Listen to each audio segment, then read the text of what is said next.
Discovery, go at throttle up.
Oh, this is space. I'm in space.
Discovery, go at throttle up.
Well, hello, everybody.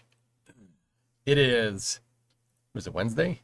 It's Wednesday, November 6th, 2024. This is the Space and Rocket Review. The Space and Rocket Review. YouTube chats. Tell your friends. Space and Rocket Review. It's Thursday. No. I mean, predominant, surely it's not. Surely you can't be serious. Because, you know, my computer, I click on the Microsoft thing and, you know, it says that it's Wednesday. It says that it's Wednesday, and it's, you know, certainly your computer wouldn't lie to you about that. How you feeling? Pretty bad, but, you know, we're good. We're good. I can't not do a space news today. We can't not do that, okay? There's some stuff to talk about. Maybe.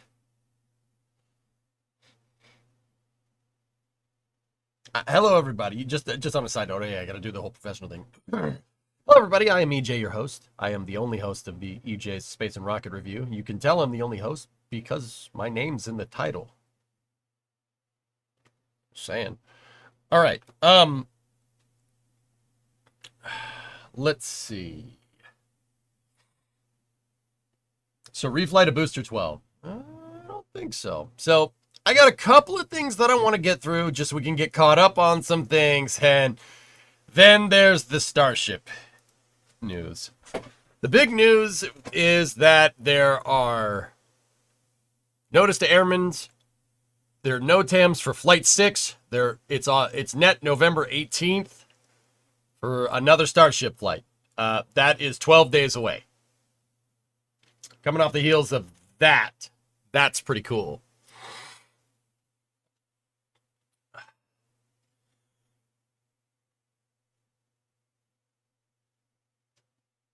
That's pretty sweet. Dude, it's in the holidays. Yeah, yep. But we will talk more about that later. I want to talk to you guys about the NASA administrator position, spaceflight policy, etc., etc. There's also some other interesting news here, but let's start off first. So I didn't stream yesterday because I wanted to watch the election coverage. I did end up watching the whole thing, and that's probably why I feel like dog poop today. But CRS-31, we did watch takeoff, and it did get up to the space station here. Here's footage of it docking yesterday morning.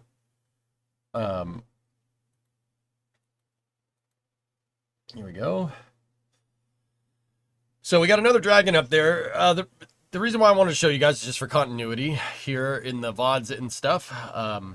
This thing did dock. It is up at the space station, and it's bringing, of course, cargo and supplies and scientific experiments to the ISS. It is docking to the front port. It docked to the front port on the International Space Station yesterday at around 10:30. A port that was vacated by Crew 9. Crew 9 is on the upper docking port. That's, well, up there. relative to the orientation of the station. The reason why they wanted to dock CRS-31 to the front of this station is because this Dragon capsule is going to, amongst other things, dropping off scientific experiments. One of the experiments is that it's going to do is test station boosting techniques. This Dragon is going to be used to boost the ISS up. This is a precursor to the US deorbit vehicle, which should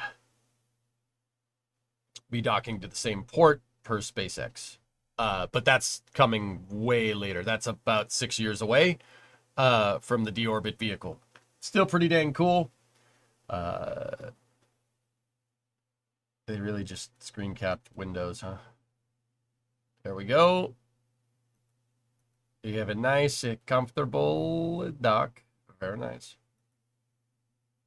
There's on board the station right there, and then there's the position. It looked like it docked right over just north of Japan. Pretty cool. If we can boost it, why deorbit? It's old.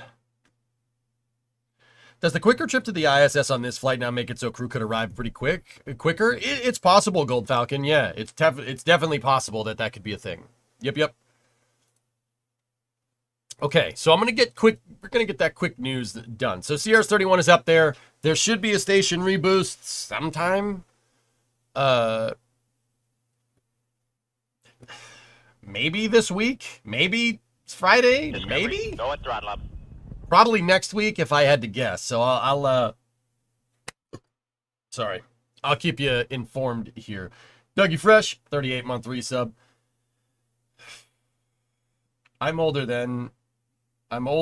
John, you're older than the ISS. Should you be burnt up in the atmosphere? Did you eat a lot of paint chips when you were a kid?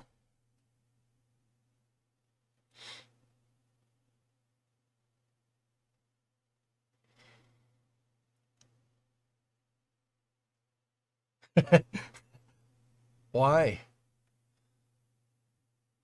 Any change of programming for 1111?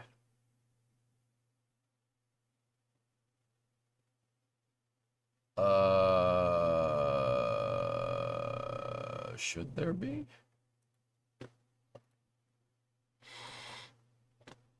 For Veterans Day? No, probably not. No, I don't think so. Are you going to Starbase for IFT6? No, not this time. Next time. Believe me, the bill was already footed for that. Hokey kindly gave me the money for plane tickets round trip during the beginning stream today, so okay. Yeah. So there's that. Assuming we expect crews to egress the station into the capsule prior to the reboosting as precaution, they'll get in the capsules during boosting, Eric, most likely. I would. Let me put it that way. Hopefully on the inside of the plane. It was enough to be inside of the plane.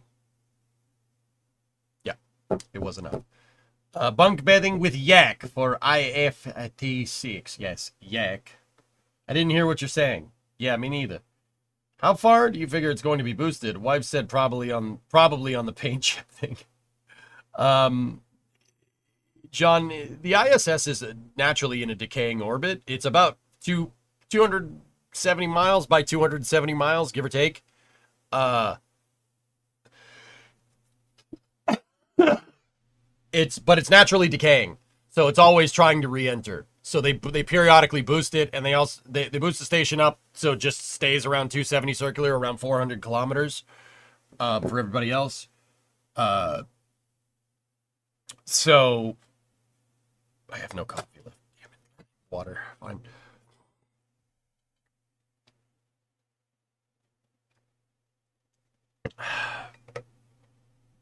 Did you just say you're going to IFT 6? I am not going to 6, probably 7.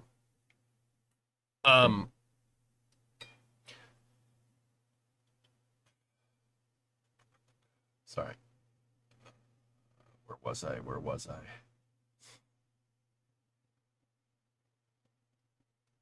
Yeah, oh yeah, boosting it a few, it's only going to boost it a few kilometers. That's it.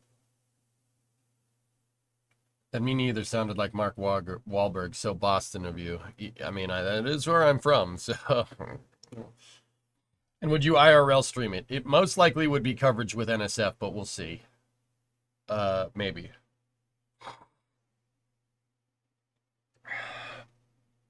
Okay, so just on a side note, we do have a Starlink mission tonight. Starlink Group 6-77 is going out from Slick 40 again. It is Booster 1085. It's only the third flight on a 39-day turnaround. That is scheduled for 7:39. That's in about 2 hours and 15 minutes from now. 2 hours and 14 minutes, but you get the idea. Hide in the sand dunes in the beach. No.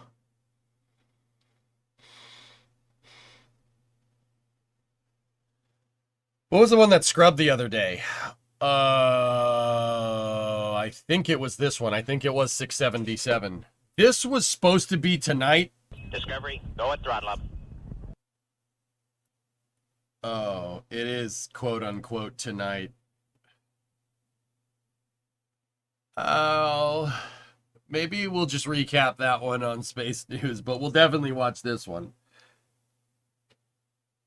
Would it be a good opportunity to do an in-person flame trench? Oh, we're having discussions, Ray. Don't you worry. You will not sleep. You will not recover. Talon, 102-month resub. Thank you. All right, so that's what's going on there. I got to the ISS stuff. This is from ESA Space Transport. The reusable rocket stage demonstrator Themis is being built up with all the components to launch, land vertically, and be reused for another mission. There's the inner stage, I think. Actually, that could be the thrust structure. It is the thrust structure because of the legs. The Themis comes in at 28 meters tall, and it's stainless steel tank for rocket. And its stainless steel tank for the rocket's liquid methane and liquid oxygen propellant have been cleaned since last used on a test stand in Vernon, France. The tanks are now closed and ready for fitting to the rocket's main structures. Hello. Jens, 6-month resub. Thank you. The engine, called Prometheus, was installed on the launcher's engine bay, followed by the thrust vector actuation system that allows the engine forces to be directed and controlled. Ooh. Prometheus is a reusable engine that can vary its thrust from 30 to 110. Ow. Ow. Ow. Ow. When's it going to be my turn? Headphone users. I mean, all right. You already get the idea. I'm just playing it, okay?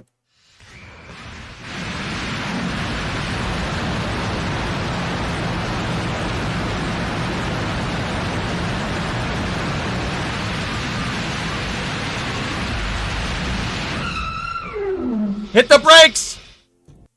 Nice. A bit late for that. I didn't... Yeah, all right, fine. That's my fault. All right, so that's cool. It's cool to see that Themis is... At least we got some hardware for Themis. It looks like it's still a little ways off from being actually made. That is a hopper. It's a hopper that ESA is working on to, you know, hop. I know. Anyway.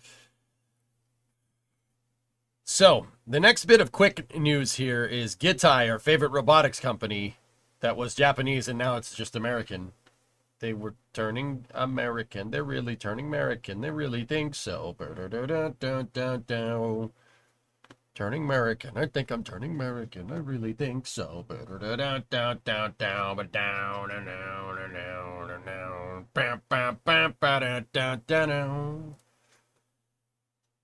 Okay. Anyway, check this out. They were doing more robotic arm testing in their garage.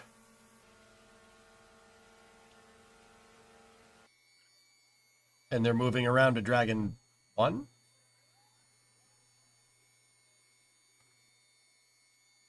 I've seen a lot of people saying the new administration will cancel Artemis. What's your stance on Artemis and its future? That is what I'm saving the big segment for, Trey. Don't worry about it. Solid air guitaring? Right on, right on, right on.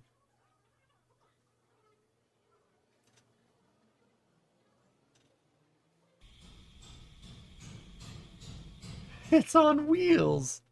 Look, it's on wheels. It's not a Canada arm. It's a Japanada arm. Oh, see that? Monkey barring around.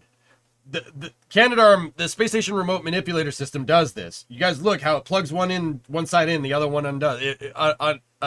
Comes undone. It monkey bars. Yeah, the ISS arm can do that. It's cool to see that functionality from a private contractor. That's not easy to make that work. That's so sick, though. I love how their floor is coated in oil, too, by the way. Don't walk out here. You're going to slip. It's all motor oil all over the ground. Fancy robotics. I wonder if it can play with my dog. I don't think it moves fast enough to do that. That's super cool. Gitai is pretty legit, man. Those guys are doing some pretty cool work. Okay. All right, so little bit of news, not space news here. This is coming from Bloomberg, but check this out.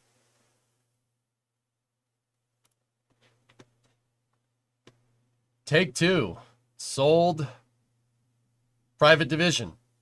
Private Division was the publisher for the Kerbal franchise.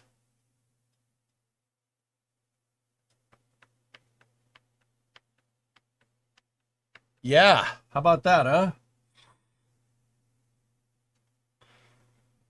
So they didn't say who they sold it to. Video game publisher Take-Two Interactive sold Private Division, its label responsible for smaller scale titles, for an undisclosed price. The unnamed buyer purchased the rights to substantially all of Private Division's live and unreleased titles, with the exception of No Rest for the Wicked, an action role-playing game that was released earlier this year, Take-Two said Wednesday in a statement. The list includes the upcoming Tales of the Shire, a farming game based on the Lord of the Rings series, and an untitled new project from Game Freak, the Japanese developer best known for developing the Pokemon franchise. Wow, that Game Freak. Private Division owns them? Anyway, Private Division, founded in 2017, started off strong with the hit 2019 role-playing game Outer Worlds. Outer Worlds was pretty rad, actually. Yeah, Outer Worlds is pretty cool. But has since released a string of flops, including Kerbal Space Program 2, which was full of bugs and panned by fans. Earlier this year, Take-Two shut down 2 internal studios with the Private Division label, Kerbal being one of them, and laid off a significant number of staff members. We are grateful for the contributions that the Private Division team has made to our company and are confident that they will continue to achieve success in their new home. So the Kerbal IP was sold to somebody inadvertently. Well, not inadvertently, it was part of the deal. But we don't know who they sold it to. No, I don't think it's RocketWorks, from what I can understand.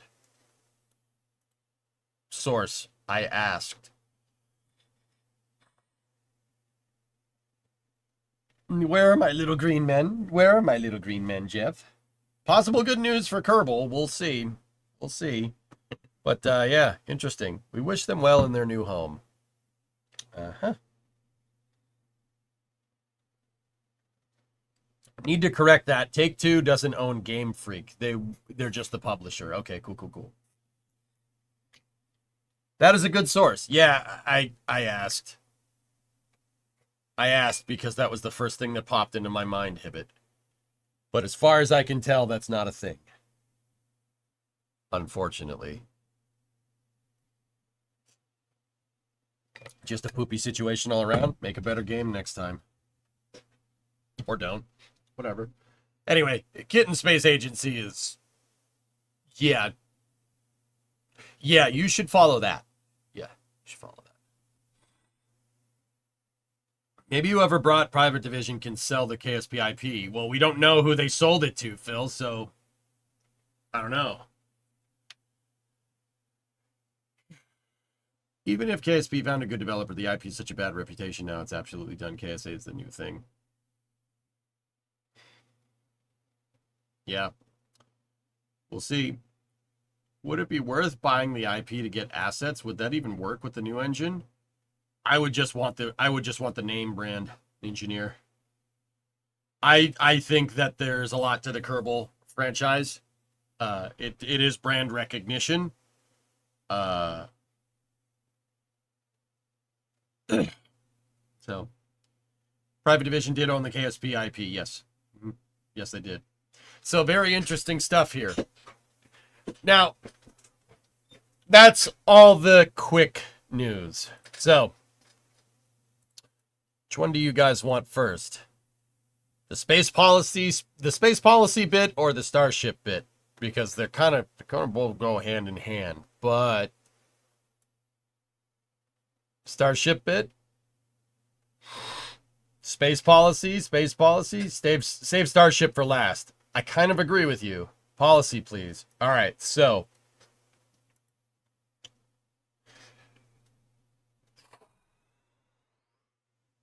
don't be a dick.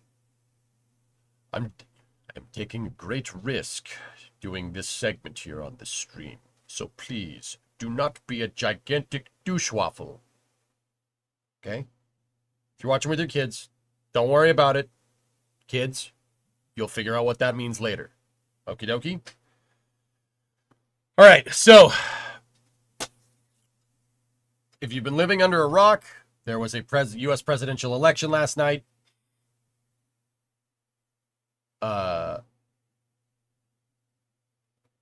You probably could go figure out the results at this point.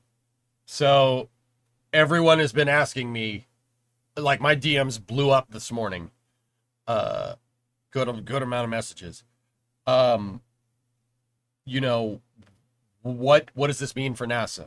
What does this mean? Well, guys, the honest truth is that I don't know. I have no idea. We can theorize, though. I can tell you what I want to see, you know? Don't be a Richard. Your name's not Richard. Yeah, so don't be one. The return of Jim. Daitor. Interestingly enough, I don't see that being out of the realm of possibility. But Team America dick speech. Yeah. Yep. Yes. Tron, but rockets also find black holes, Chuck. And you know what you do if you don't let them find the event horizon?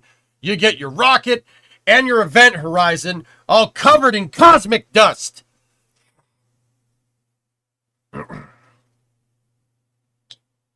Anyway, so, guys, I can't imagine spaceflight policy getting worse. That's for sure. It's really hard to say what's going to happen here. I mean, it's very recent. But let's see. The guy who won has Elon Musk basically whispering sweet nothings into his ear. I can't imagine that's bad for spaceflight in any way, shape, or form. Now, here's the thing.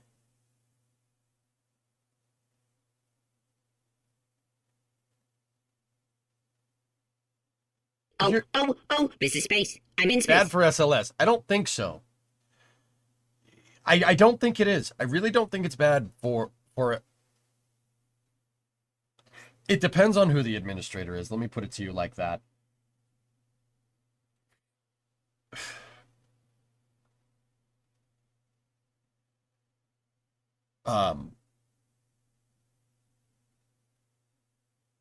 Guys, you got to understand, because we don't have anything concrete. Hokey gifted a sub to Chuck Norris, thank you. Because we don't have anything concrete, it's really hard to say one way or the other. Now, let me tell you this. All right, what do we do know? I'm going to get into space policy here. If you don't want to hear this part, I don't blame you. Hear me out. Everybody knows that Elon wants to do that government efficiency project with the president-elect right now. Everybody knows that. I do not think that NASA is going to get the shaft from this. Why? I don't think NASA's going to get the shaft from this, particularly SLS or Orion or anything like that. The reason why is because the party of the presidential elect also has majority in the Senate and the House of Representatives. Now, what does that all mean? That means the Senate isn't going to willingly get rid of NASA facilities in their districts. And a lot of SLS and Orion architecture is in said districts. I don't think that they're going to get rid of Artemis. I really don't. Especially, I mean, like, let's be real here. I'm going to be very straightforward, maybe very candid. I usually don't talk this candidly about politics with you guys. Trump invented the Artemis program. He's not getting rid of it. At least I don't think. I really don't think he would. And I don't think Elon would either. Everybody would call that a conflict of interest if he did. Because it is. Why would he torpedo a program that his company's a part of? SpaceX has the HLS contract, $2.4 billion contract. Why would he torpedo the Artemis program? That makes no sense. What I think is going to happen is what I've been calling for a long time. I think the program will be expanded. I think it'll be expanded as a matter of national prestige, which seems to be kind of in line with the guy that got elected. Just putting it out there, just like it was before. I don't see any particular reason why that should change at this point.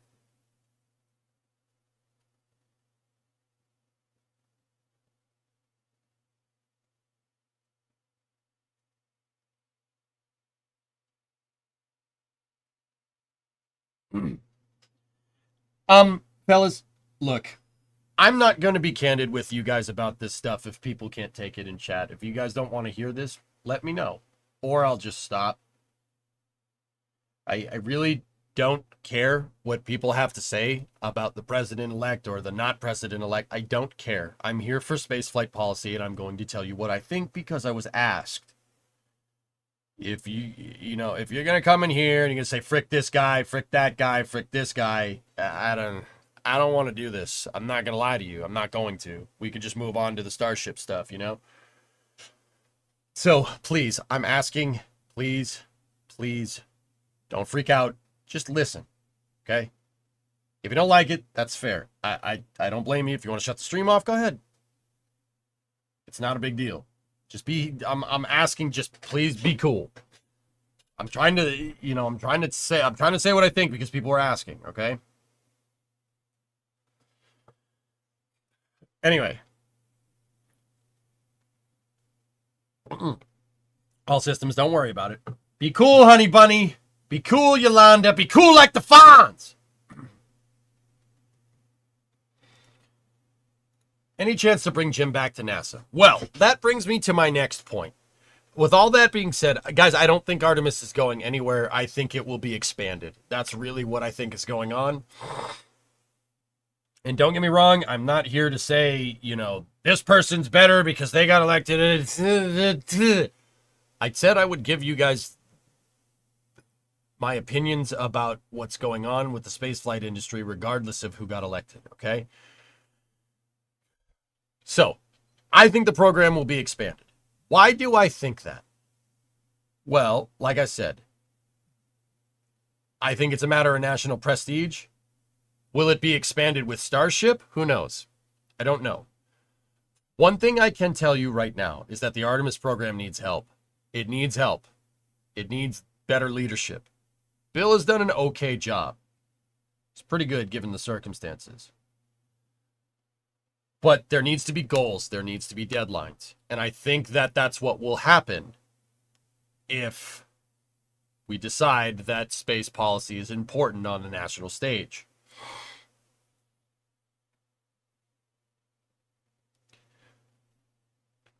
Artemis Applications Program? Maybe. Viper's back? I don't know. Now, who would I think would be great to do that as an administrator? Well, here, look at this bit of news from Jeff Faust. Interesting update from the MEPAG meeting this morning. Former NASA Administrator Jim Bridenstine is no longer chairing or serving on the Mars Sample Return Strategic Review Team announced last month. He's no longer there.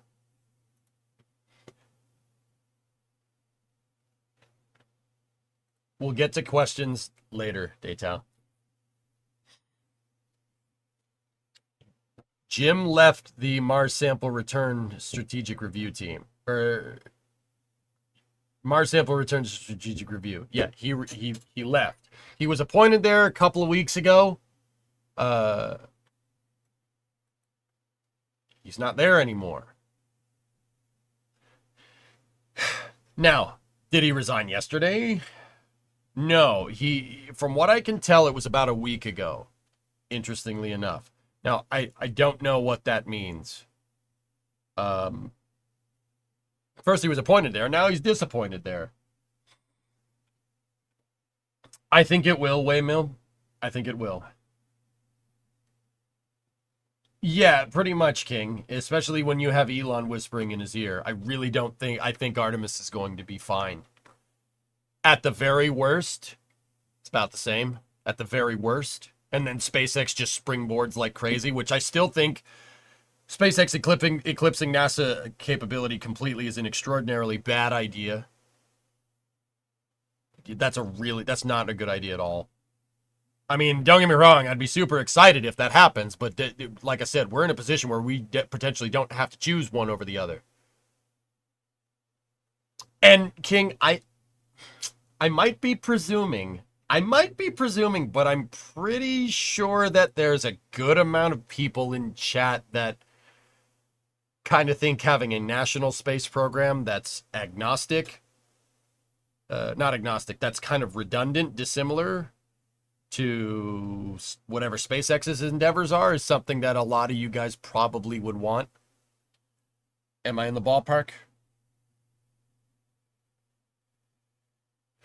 Am I in the ballpark? Maybe, yes, no. Worth noting from Abhi. I hope Jim will return. I mean, I don't know. Him stepping down, maybe.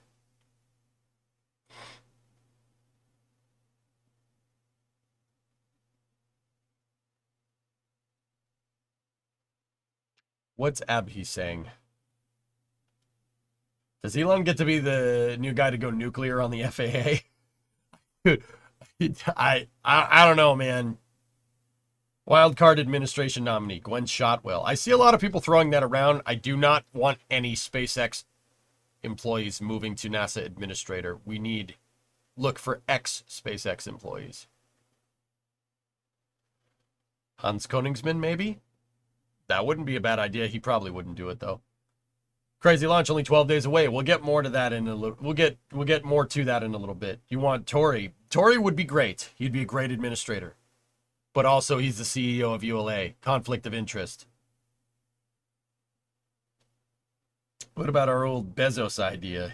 Eileen Collins' name has been floating around. Yeah. Yep.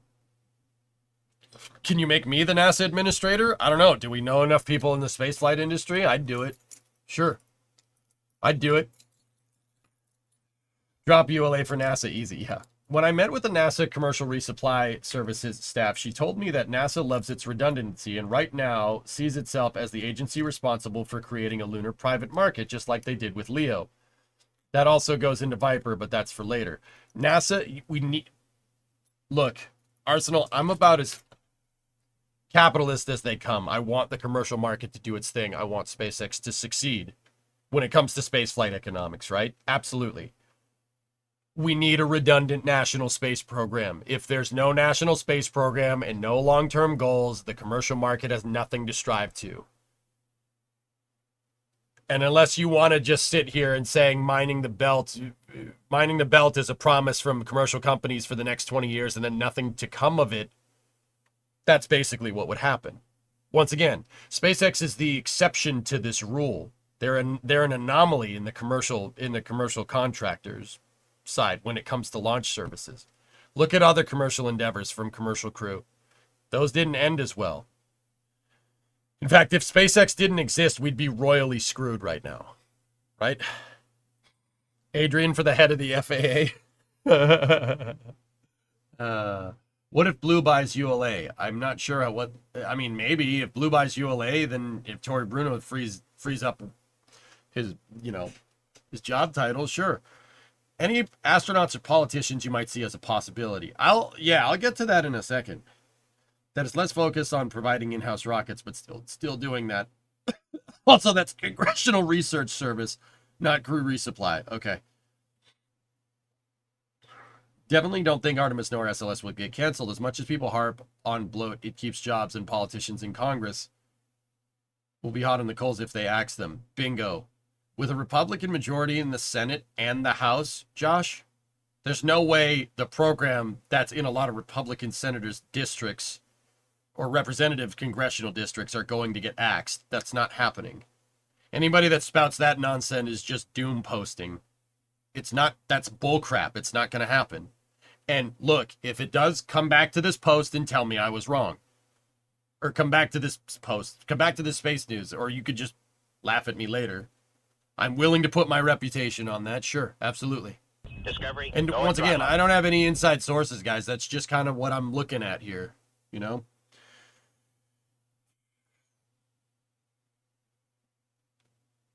Probably got the Space Command moving to Huntsville, too, by the way.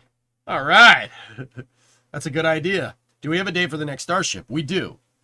I disagree somewhat. All right. In March 2019, Trump administration released fiscal year 2020 budget for NASA, which notably purposely dropped funding for Block 1B and Block 2 variants of SLS. I'm interested in what it was.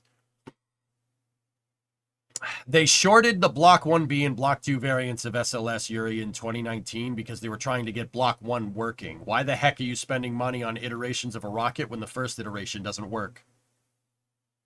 That money was moved towards redoing the processing flow of Artemis 1, the Artemis 1 SLS core, to the tune of about $1 billion. But that got results. Artemis 1 actually launched. Does the NASA administrator have to be an American-born citizen? I'm not 100% sure, Goalie. I think every one of them has been somebody born here, but I don't think you have to be. I'd have to look. Okay.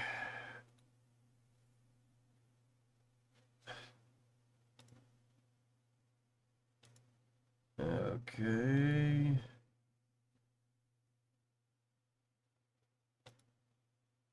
All right. I don't know what's going on there. So, let's see. What else? Starship News is next. Yes, yes. So, who would I want for administrator?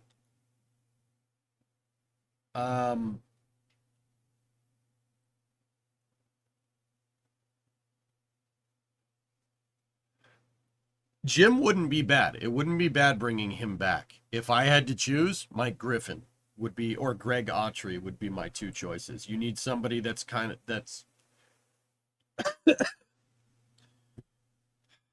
as I hate admitting this, but you need somebody that's the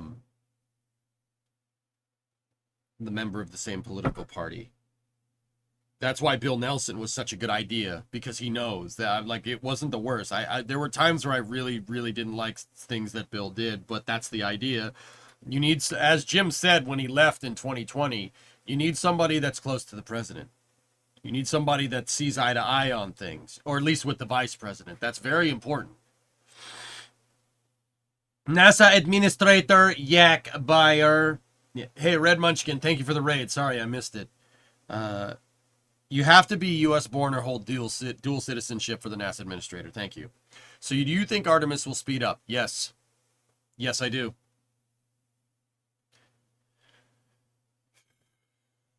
That brings up the question, what does Vance know about spaceflight? I don't know, Hokey. No worries, and you're welcome. Thanks, Red. It's good to see you. Agree, but hate that you're right. We don't really have the luxury of putting a pure scientist astronaut in charge. Dino, I said it once, I'll say it again. The NASA administrator, putting a scientist in the NASA administrator position is stupid. Scientists need to head the scientific mission directorate, science mission directorate. That's where you need your scientists to be. You need your engineers to be leading human spaceflight operations. The person that runs NASA needs to be politically fluent. If they're not politically fluent, nothing good happens. Look at Jim. Jim, politically fluent. He was a representative from Kansas. Or no, from Oklahoma, excuse me. Great job. Bill, very able to navigate this pretty damn well, given the circumstances. Now you compare that with past administrators that don't have much political experience, and it doesn't work as well. Any views on the longevity of the space station? It's going to be deorbited in 2030. It's too old. Dr. Z. Yeah, Dr. Z would be that would be good, but he's a scientist. He's not very fluent in the politics side of things. At least not to my knowledge. Yeah, exactly. David Peoples, that's a good point, dude. Vance doesn't need to know anything. Elon will provide him all the information he needs. He really will. Like, guys, I can't really see us, like, the spaceflight policy being bad here. I really can't. Hopefully some of you take solace in that. Go at throttle up. I think space will be fine. In fact, I think space will be amazing. EJ for administrator? Spoon, I'd do it. I'd do it if he needed me. I would have done it. I would have done it for the last guy, too. I'm not sure I'm the best person for that. I don't play nice with other people, man. Nick, I thought that you're from NSF. I am. What do you mean? I thought you're from NSF. I commentate on NSF. I commentate on the Flame Trench and on rocket launches, but my day job is here on my stream.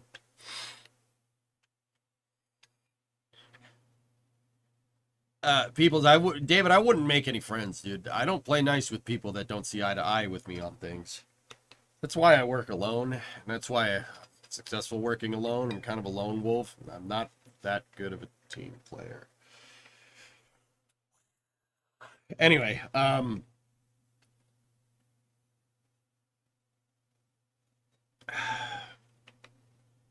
still skeptical Elon will have much influence in the government.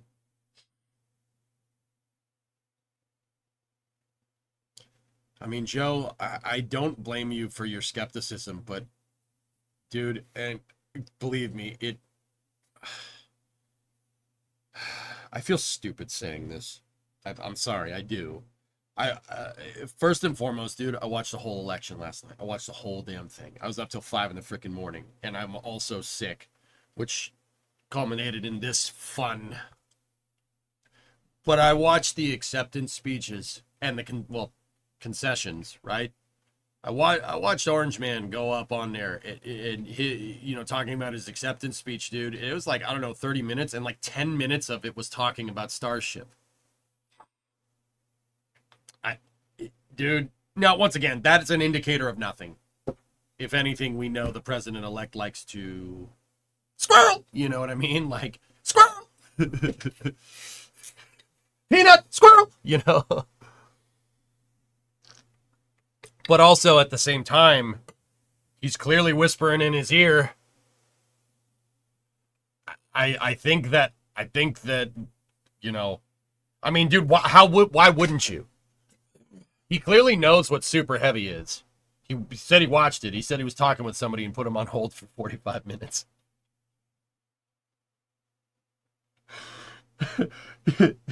I can imagine that. Yeah, okay, click, rocket, squirrel, like, I can see that. I can definitely see it. He goes, yeah, I don't know.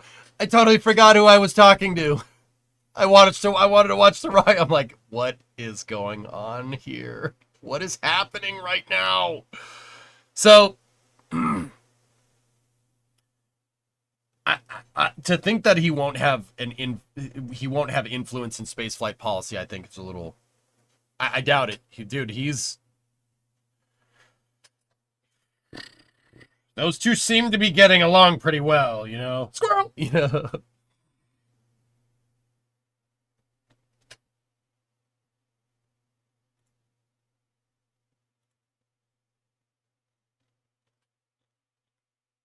Fireworks. Yeah, firework, I guess. King, what are you saying? Elon's throwing bad.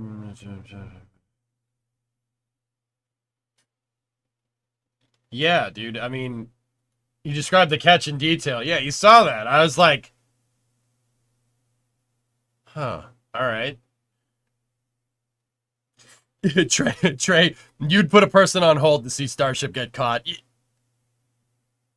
Yeah. Yeah, Ethereal, I can't really speak to economic policies. I can really only speak to spaceflight policy because that's what I know. Like, the truth of the matter is that we don't know right now. My guess is that it's not going to be that. It's going to be pretty good. Pretty good. It won't be worse. Let me put it to you like that, because Artemis is in trouble. election and the results of the election do not change my thesis or my ideas about Artemis in any way, shape, or form. The Artemis program needs help. It needs to be scaled. If it's not scaled, it's gonna fade into oblivion along with NASA, and that could be very bad. It could be detrimental for the long-term scientific research for spaceflight. Now, don't get me wrong. That doesn't mean that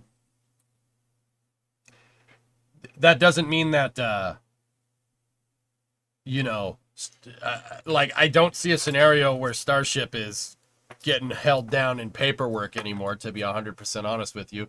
We'll see the fruits of that labor, if the fruits of that labor are good or bad, in good time. But I think our national space program could fade into oblivion unless it's scaled. If you don't scale it, you're going to have big problems. There's going to be no point. And if there's no point, why, what the heck's the point of the money, right? Like, I don't want that. I do not want to see the VAB get abandoned. I don't want to see the OPFs get abandoned. I don't want to see Michoud get abandoned. That would be awful. Or Stennis or anything else. We need to have a healthy and robust national space program, and we need to have a thriving commercial market to back it up.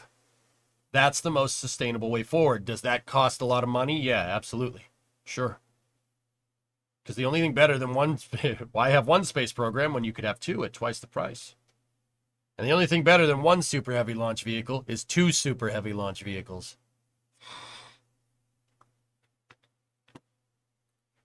A lot of the geopolitical reasons for the Apollo program are back in play right now as well. Stars are aligning for a boost in government getting serious about space. I agree, Pete. I think the Artemis program will be expanded. I think the people that are saying it's going to get axed is ridiculous.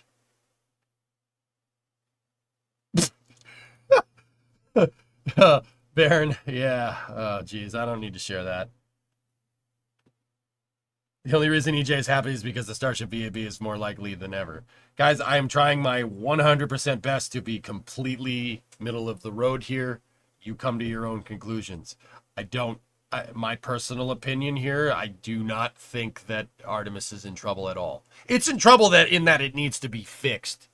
I think they'll fix it. I think that, I mean, it's no secret that the guy that the president-elect is very nationalist. He, plays to a nationalistic base. That's pretty straightforward stuff. People that love this country, etc., etc. And what's our crowning achievement? One of our crowning achievements is going to the moon. You believe me? I really think it's going to be okay on the spaceflight front. I can't speak to anything else, nor do I want to hear about anything else. I can tell you about space. You want to hear something about like socioeconomic stuff? Go to another stream. I can tell you about spaceflight policy. I can't say about anything else. I don't know. I'm sorry. I wish I had more answers there. I can only be a bookworm about one thing. My brain doesn't have the bandwidth to do any other political science. Can we recover the Artemis SRBs? No. What do you think would be the plan to fix Artemis?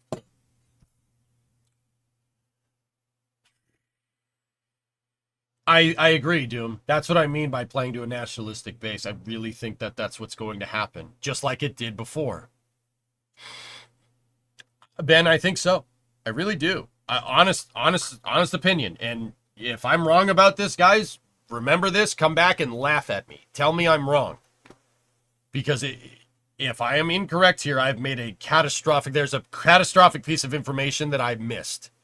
In which case, I want to get better at my explanation so I don't steer people in the wrong direction. I'm very anal retentive about that. I don't like telling you what I think without it being a very educated guess when it comes to spaceflight policy. Do you foresee any problems for less flashy missions?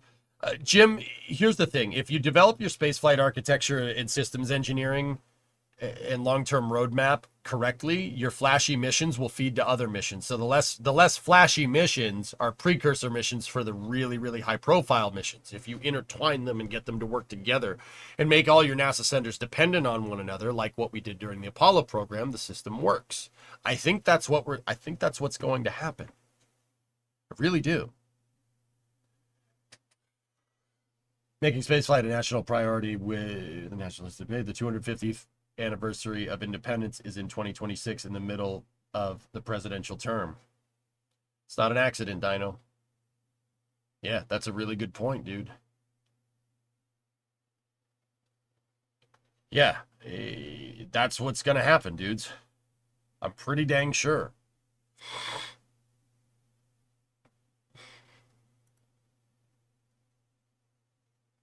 So, now, what would I do? Moving Artemis to partial reuse, 15 partial reuse? No. Bad idea. That's a waste of money. Believe it or not. 15 billion in additional funding, 3 billion for meeting deadlines and retooling Bay 3. Bay 3 is already retooled. The other mobile launcher for spaceflight. I don't. Are you saying that, or yeah? I mean, maybe.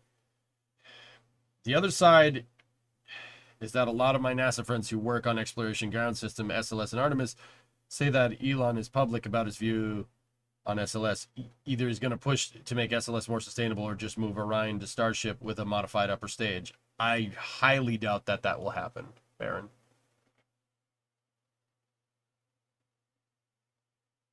The second that Elon says that SLS is not needed and he tries to pull the efficiency thing, even though he might be in the right, is the second that Congress goes, no, they're not going to stop their jobs program, man. Heck, past precedent shows that you could pull the rug out from the entire Human Exploration Operations Mission Directorate and say we're not doing space at all anymore, and Congress will still tell you to piss off. Yes, we are. You know what I mean? That's not happening. Somebody will say it's a conflict of interest. It's not going to happen. I'm pretty damn sure. Yeah, I know, Raymond. It is, isn't it? Life imitates art, man.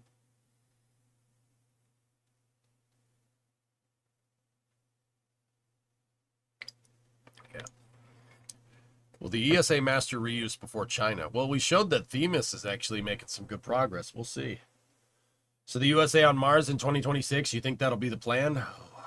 Do you think NASA's budget will increase? Yes. What's going to be different this time from 2016 regarding spaceflight and NASA? Not much, Wood. I think it will be expanded again. I mean, we're not going to make another Space Force if that's what you're asking. We already have that.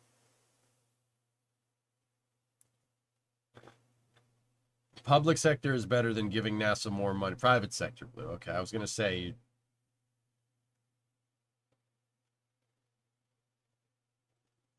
Private sector is better than giving NASA more money. I disagree. I disagree wholeheartedly. NASA having money to work with and pioneer long range beyond low Earth orbit exploration systems are what, and their long-term goals for space exploration are what drive the commercial market. You can say I'm wrong, but that's incorrect. Historically, that's incorrect. Commercial crew wouldn't exist without the ISS. Without NASA's plans to learn how to live and work in space from the 80s and the 90s, and the shuttle program building the ISS, commercial crew would be rather useless, don't you think? NASA needs to do the same thing with the moon, and once commercial services are ready to go for the moon, you need to do the same thing with Mars. I mean, we might be, with Elon being where he is, we might skip a couple of those steps, but that's the idea. Without long-term goals, dude, the private sector can't, there's no price point. There's nothing. You're opening up the private sector in this regard for complete collapse. Because commercial markets are elastic. No matter what you say or do, commercial markets are elastic, and you don't, payload delivery service companies, so like launch providers, do not work on a lot of overhead. There's not a lot of profit margins for companies. You don't have a lot of overhead. Look, I mean, the soft landing that happened after COVID, if you want to call it that, we already started seeing companies get picked off. Virgin Orbit, Relativity's in trouble. Spin Launch, I haven't heard from them in years. Reaction Engines folded the other day. Dude, you do not want to put all your eggs into the private basket. That's insanely stupid. Because if all the commercial companies decide that it's not profitable anymore and don't want to launch stuff into space anymore, then you have nothing. That's part of the reason why ULA was made in the first place, because of the recession during the dot-com bubble in the 90s. It popped and no one wanted to launch anything into space, and everyone got out of the commercial launch industry completely. Very bad. You need a national space program redundant to that. If not, you're subjecting your entire space program to the whims of the commercial market, which is not smart. That's not good for your long-term goals. What about the military in space? They shouldn't be there. Discovery. We don't need for all mankind in space. That's, first of all, it's not how space. That's not how wars in space are fought. Second of all, I don't need the Expanse. Do you? Do you want that? I don't want that. I have really good vibes about Stoke, but we shall see. They're a commercial company like everybody else, King. They're still subjected to the market and venture capital, unless they're publicly traded like Rocket Lab. Like, I'm sorry, guys. I know there's a lot of uncomfortable information here for some of you, but yeah. It's like I said before, NASA is the USPS to the private sector's FedEx. Yes, absolutely.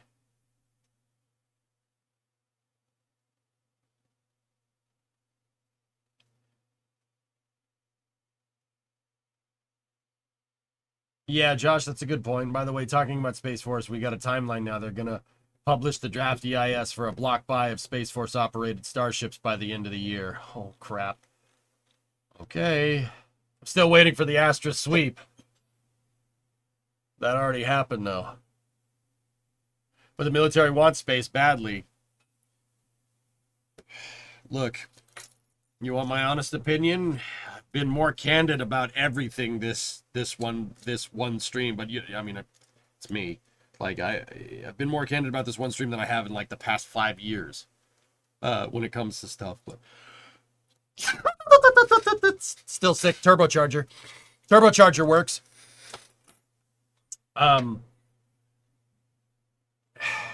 If the military wants to do stuff in space, I don't think it's a good idea.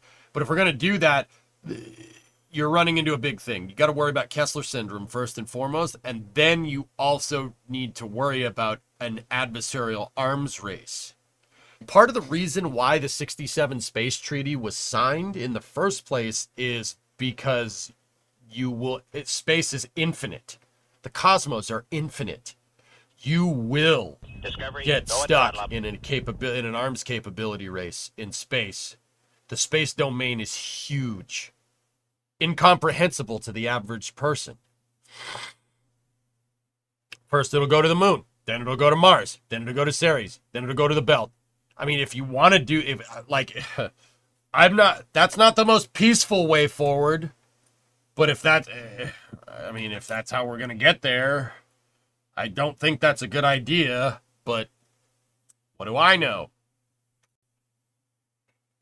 The Expanse speedrun, any percentage. Hey, Joji, 80-month resub. Hi there, I found a button. Does it launch a rocket? Maybe. New SDI. Newsmith, that might happen, dude. That might happen. You never know. If everyone on Earth had a big NASA analog, it would be cool and better than big militaries. Well, that's the way it's been, Yuri. The Soviet Union and the United States in the late 60s knew better. You don't want to get stuck in an arms race in space. We knew better. And then the U.S. pretended to throw that out the window, and that forced the Soviets to spend insane amounts of money on a space program and bankrupted them. I mean, Buran was a big bluff, dude, right? Like the Star Wars thing, you know? I don't want war in space, guys. That's a really stupid idea. Like, really stupid. Ask anyone that works in the industry. That's an insanely bad idea. So the ends justify the means? No, I don't think so at all. I think if we have a national space program supplemented by a commercial sector, you get all the benefits of that race that I just talked about, Chief, but you don't have to do the whole killing people part. You know what I mean? Brian, you're playing KSP right now. Nice. That's why we hired an actor to be our president. It makes sense, Cal, when you think about it.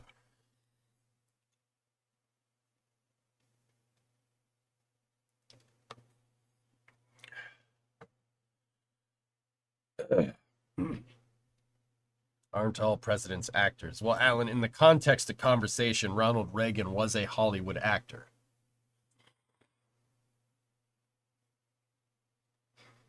Before, like well before he had political aspirations.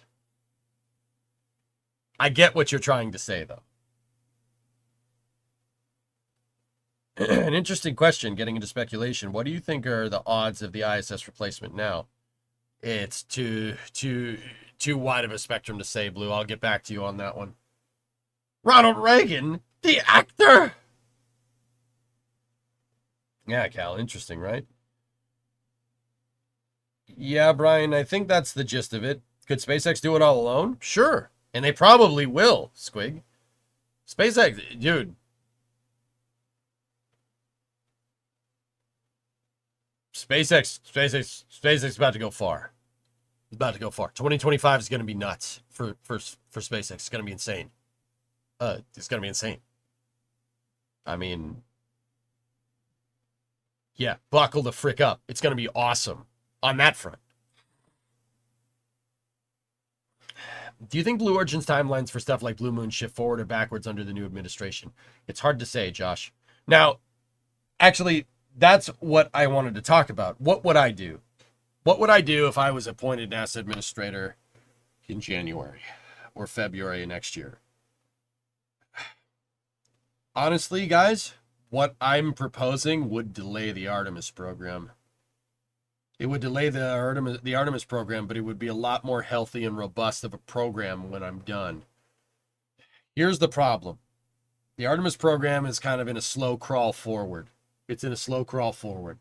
We don't want it to be in a slow crawl forward. Everybody wants more results and less nothing, right? Or seemingly nothing. Stuff is going on all the time, right? I personally think that the Artemis program will be nice and sustainable if we, at the very least, get, let's say, 10 years of moon missions locked down. Yeah, 10 years of moon missions locked down. How do you do that? You do that by block buying SLS cores and starting to procure all the hardware. Thing is, if you're going to do that and you're going to ramp like that, you're going to have to redo some of the contracts for SLS. Redoing the contracts will cause a temporary halt in production, which will have repercussions in your timeline. Unless somebody's savvy enough to be able to ramp and not have to worry about that, then maybe. What I would call for right now is more test flights with Orion.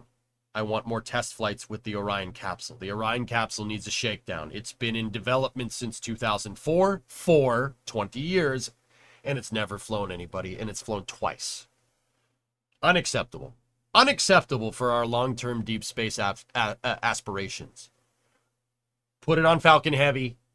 Put it on even a Falcon 9. Put it on Vulcan. Put it on New Glenn. Put it on something. Get that thing up into space and start testing it. Uncrewed first, crewed later. I'd call for about five commercial crew missions that are moving the Orion capsule into space, similar to the EFT-1 mission in 2014. No Delta 4, though. I'd go to Tory Bruno. I'd be like, look, you got a crew access arm at Slick 41. You can launch Vulcan. Let's see. Vulcan is potentially human rated. Let's work towards it. I'd go to Elon. Look, Falcon 9 can put Orion into low Earth orbit if Orion uses its service propulsion system. Let's get it done. We need a low Earth orbit Orion testing regime. We need something to take the place of what Ares 1 was supposed to do with the Orion capsule. That to make sure that the Orion capsule is basically foolproof, right? And that's what I mean. What I would do is do that program, right, while we're retooling SLS, and then by the end of this decade, you have a super robust lunar exploration. And then in the 2030s, it would be lunar missions. Now, that's not to say that once that's all figured out and we're doing routine missions to the moon, I would immediately start figuring out ways to retool SLS to make transfer vehicles to go to Mars. That's what I would do. It would cause a super delay for the program, and we probably wouldn't be back to the moon. We might be back to the moon by the end of the decade, but it would set up the 2030s to basically You know that gif of the astronaut just sticking the American flag into every single freaking planet? It would set up the 2030s to basically do that. Simultaneously, you'd get Starship all at the same time. And heck, you might, like I said, if you do it good enough, you might not even need to do that. You might not even need to do the whole Orion thing. We might be close enough to the finish line where we could just push through. And if we can just push through with Orion, I would still want more uncrewed test flights just to be absolutely sure. I want to be sure about that dang heat shield. I can't wait for the lunar base. Yuri, I would, yeah, lunar base. 2030s, we'd build a damn city on the moon. Well, SpaceX would pursue its Martian aspirations. And then by the end of the 2030s, we have bases on both.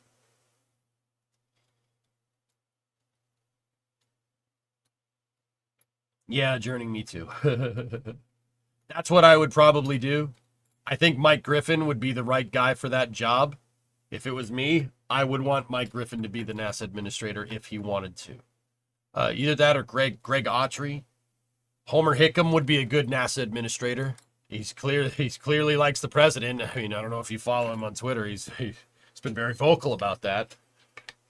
Oh, this is space. Which should have been done several years ago. Yeah, John, what I'm proposing, the best time to do that would have been 5 years ago. Hey, Dread Swirl. That's 5 subs. Thank you very much. SLS needs to fly more. Absolutely. We need to improve SLS's production base. It needs at least 4 launches a year, at the very least. You sick too? I am terribly sick. Yeah. Yep. I don't want to go to Mars, but the moon would be amazing to visit. Yeah, Snake. Well, might be able to. Because when you fly more, you at least get back billions that you spent. Yep. Homer is also very vocal about SLS, if you understand what I mean. He thinks it should be used for cargo, Helsinki. He agrees with me in that regard. Well, I agree with him. Let's put it that way. I agree with him.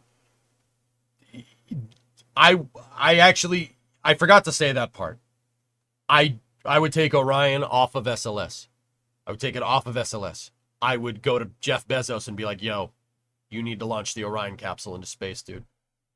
And New Glenn would be my Ares 1, and SLS would be my Ares 5. Push through development of SLS with the EUS and the 10-meter fairing, Universal Stage Adapter. If you want to do Apollo-style missions to the moon with the Block 1B variant, I suppose you could. But SLS could be a lot more well-suited if we design a lunar lander for it and then just launch Orion on New Glenn's. Just saying. Use New Glenn as your Saturn 1. And use SLS as your Saturn 5, dude. Can you imagine if we had that up and running? 4 SLS launches a year, 4 New Glenn launches a year. Copy Constellation's Earth Orbit Rendezvous architecture with the EUS and send it. I'm just saying, that's not the worst idea. Take Blue's Sustainable Lunar Development rover and put that on SLS. Put that on SLS with a big honking upper stage. You're good to go. Rendezvous Orion to that sucker and send that thing out Apollo style. Dude, we don't even need to the end of the decade. We could get that done. We could get that done probably. If we go hard, if they went hard with it and we had a good solid plan, 4 years, that gets SLS totally sustainable. You get Blue Origin in the mixed. You get Blue Origin in the mix. You get SpaceX with Starship. Yeah, that's what I would do. That's a good idea. Yeah, but SLS would need to push for that 10-meter fairing in the EUS. That's really important. Or, I mean... This is space. I'm in space. Hey, Novaractor, gifted a sub to Helsinki. Should we restart J2X development? No. I don't think so, Nova. What I would do is give SLS a Vactor upper stage.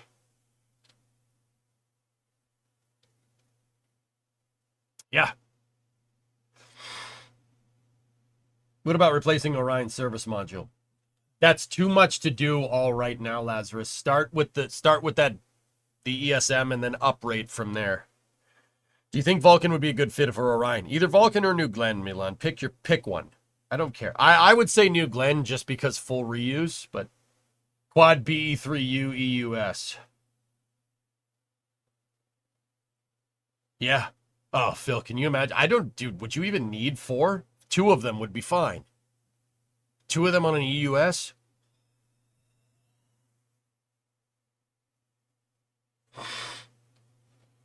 I'd be in on that one, man. That would be fantastic. That'd be great. Yeah. Yeah. That's what I would do. And I think guys like Mike Griffin or Greg Autry or Homer would agree with me, or I would agree with them. Let's be real. They're the ones that I learned this spaceflight policy from. You know? It's a great idea. Ever try one of those neti pots? I use an electric one. It's a life changer. No, I don't know what that is.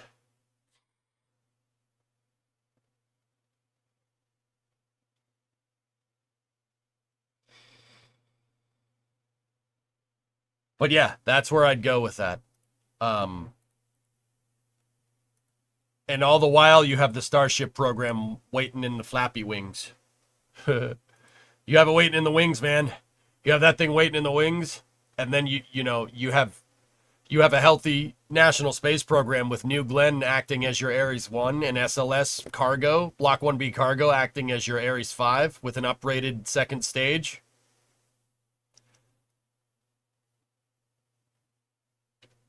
Bro, China who? You know what I'm saying?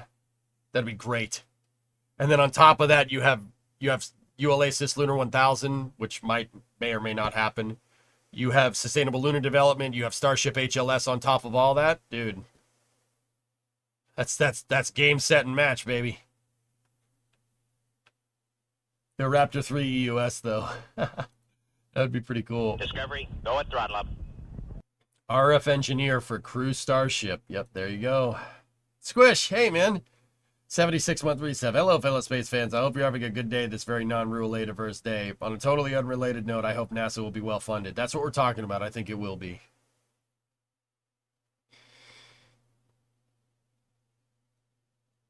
Mike Griffin is the guy giving testimony, commentary to the Senate a few months ago. Yeah, Dredd, I like Mike Griffin a lot. A lot of my ideas about spaceflight policy I learned from that dude. Because the guy that single-handedly got the shuttle returned to flight and flying after Columbia, the NASA administrator that got the shuttle returned to flight, working operationally and finishing the space station, while also organizing the Constellation program at the same damn time in the span of 4 years, seems like a guy you might want to have running NASA. Just saying. You can criticize the Constellation program as much as you want. It's not the best. It's not the best architecture, but it's the most robust. You know what I mean? Hey, Crustacean, what's going on? Do crew rotations on the Orion to the ISS and have Dragon and Orion handle the U.S. crew rotations to test Orion with crew, while having Dragon as a vehicle back home if Orion has issues? Goatman, yeah, that you want to test the capsule, that's the best way to do it. You know how I know? That's what the Apollo program did. They sent the capsule to low Earth orbit a bunch of times before they sent it out near the moon. Actually, well, once, but that was not without a ton of boilerplate testing up until that point. There was Apollo 7, and then Apollo 8, and then Apollo 9. Apollo 8 went to the moon, which was technically the second flight with crew, with the Apollo CSM. And then there was Apollo 9, which is a LEO mission. And then there was, a little bit later, there's Apollo Soyuz test project and stuff. We should do stuff like that. Not necessarily a test project, but send Orion to the ISS. Send Orion to a commercial low Earth orbit destination, dude. Screw it. You're going to have to train crew on that. What better way to train than in low Earth orbit? Just saying. What's RF? Radio frequency. Any thoughts about this affecting the ISS or potentially announcing an ISS follow-up? On what, Hokie? The election? I can't say. It really depends. If Congress decides. I mean, once again, if the president prioritizes space, and I really can't see how he won't with Elon whispering sweet nothings into his ear. If the president-elect prioritizes space and pitches it as a nationalistic need, I can't see it not happening. Can you? Like, I'm trying to be straightforward about this. You know, like I'm not trying to put this in anybody's face. Like, the last president was pretty good too. I mean, like, the problem is that, you know, I think he had some other problems to deal with. So Bill kind of had to fend to his own devices. If we do this right, we could, I think we're, personally, this is my personal opinion, and this is, I'm not trying to be biased towards one candidate or another. I know people are not happy, some people are not happy about what happened yesterday, and I don't blame you, that's fair. I'm just trying to be straightforward. I can't see NASA getting their budget cut. I just can't. No way, there's no way that happens. No, I think we're on the verge of a drastic expansion of NASA. I believe the opposite is going to happen. Yeah, King, there you go. The Eagle has landed. Weirdo. How will this impact LeBron's legacy? I don't know, man. Maybe we launch the goats into space for science. That was pretty funny. You made me laugh, dude. I'm freaking crack up.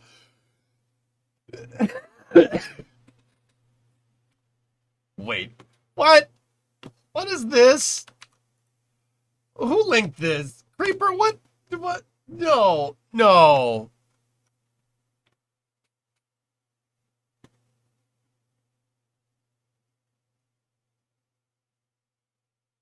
Oh.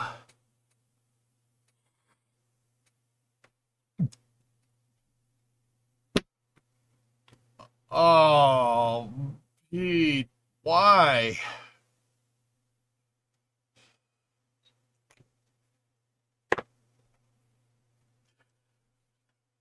Okay. All right.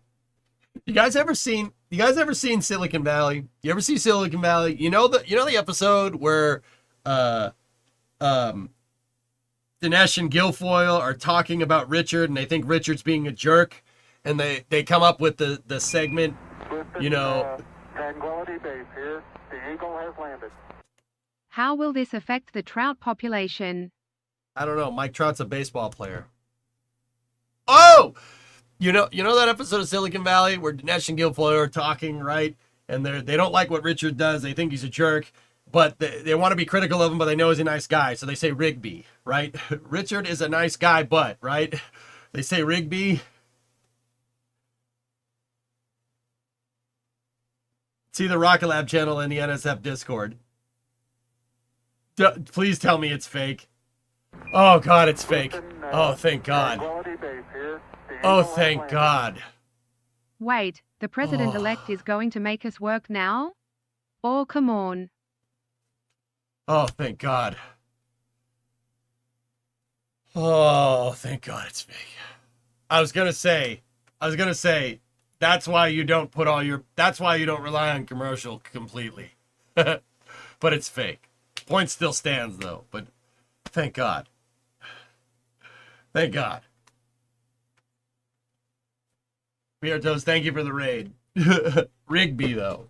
Rigby, though. Richard is a nice guy, but...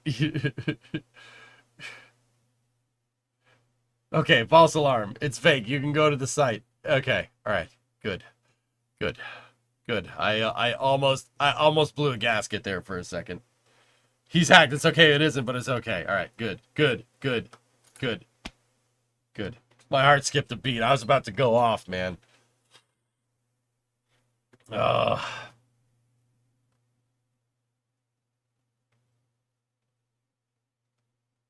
Anyway.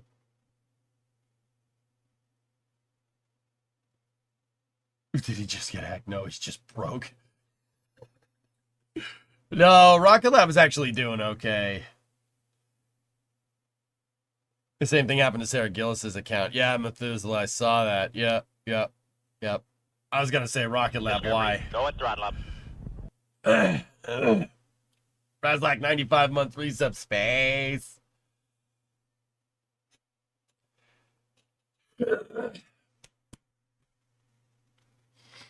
I was gonna say, yeah, he ate one too many hats.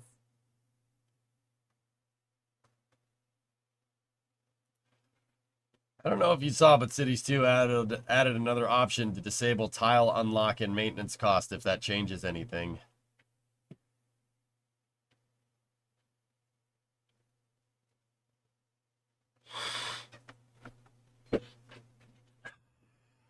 I don't mind the tile unlock arsenal, but the maintenance costs are stupid. Can you disable one or the other?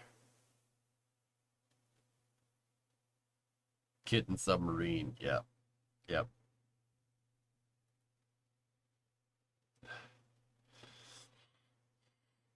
It's both or neither.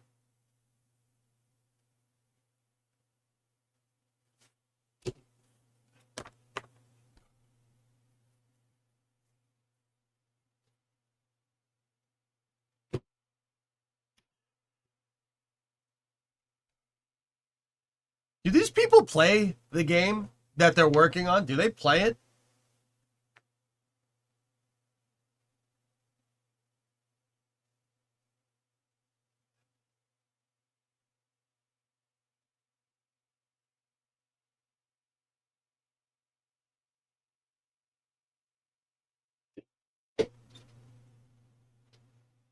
All right. Okay. Like, do they play the game that they...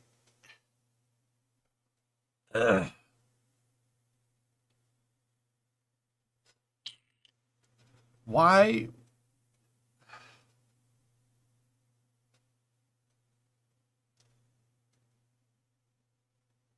I don't understand. That's your reaction, like, right, Yuri? Like, what the, why? Why? The tile maintenance, just take tile maintenance out of the game. Just take tile maintenance out of the game. Take tile maintenance and subsidies out of the game, but they're not. They're not doing that. Why aren't you doing that? They're not doing it because the code base in the game probably sucks ass. That's probably why. They probably can't.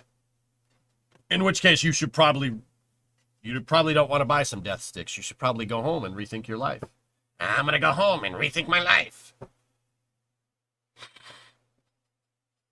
In which case, the question stands like, dude, all you had to do was make Cities 1 with better graphics. How did you screw that up? What would you say you do here? Tile maintenance was such an awful ad. They took the subsidies out of the game, man, and then they added that. What the...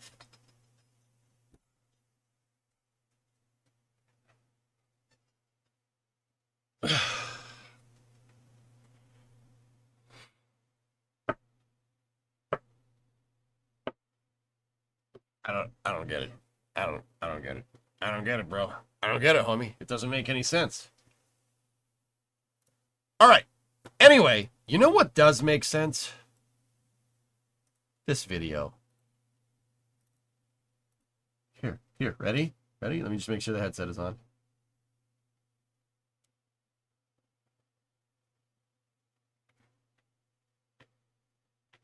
Day after the election, we're modeling over Cities too. Yeah. Yeah, here, ready? Boop. Boop.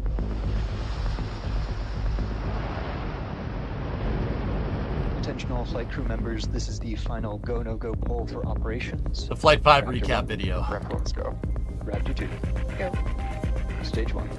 Go. Stage 2. Go. Flight directors go for launch. We have liftoff.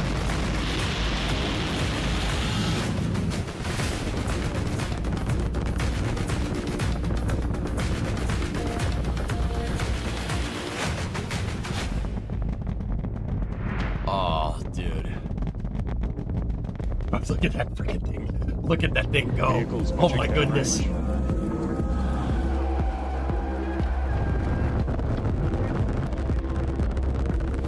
Max Q. Ship engine startup. stage separation. So good. It's so good, man. It's so good, dude. Like it's Confirming. 30 seconds to make that decision. 10 seconds till catch decision. Hot stage separation confirmed. Flight director is go for booster return. dude. Operator go vote is set true. We are go for catch.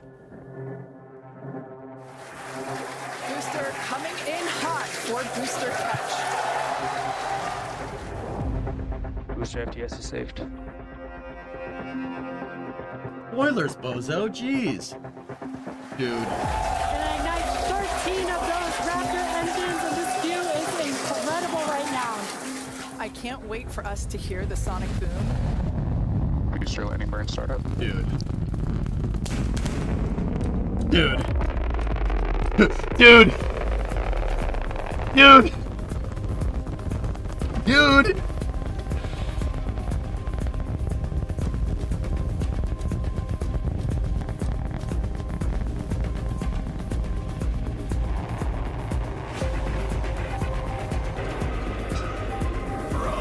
Bro, you gotta be kidding me. This is absolutely insane. Oh. First ever attempt, we have successfully caught the Super Heavy booster.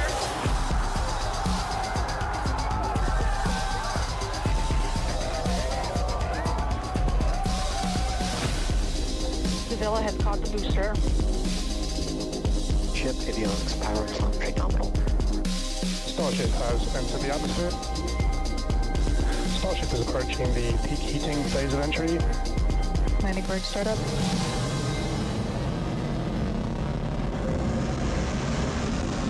Dude. Starship is on target. Dude.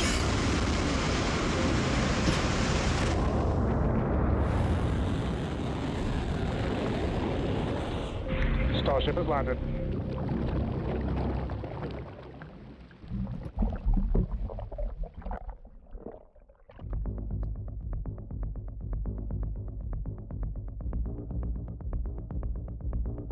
Oh.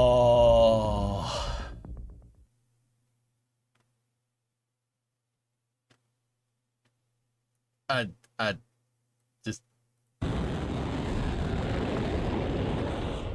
Starship has landed.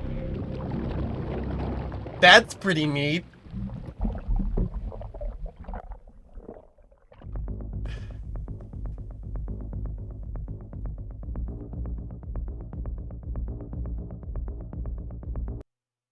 So SpaceX released this video. This is the Flight 5 recap. And I paused on this because right around the time, right before they posted this, Adrian got the notice to airmen for Flight 6. That is the air restrictions for flight from the FAA. Now, we know they have a blanket launch license for Starship. Now we have the temporary flight restriction. Starship is net the 18th. So November 18th, we're talking right there. It should be launching in the afternoon. They're not targeting an 8 a.m. liftoff time. This one will launch at 3 p.m. Central Standard Time, 4 p.m. Eastern Standard Time, which should give us a daytime landing for the Starship. Basically what you just saw here, but in the daytime instead of night.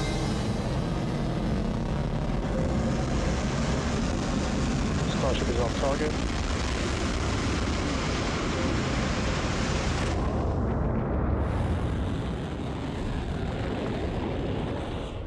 Starship has landed.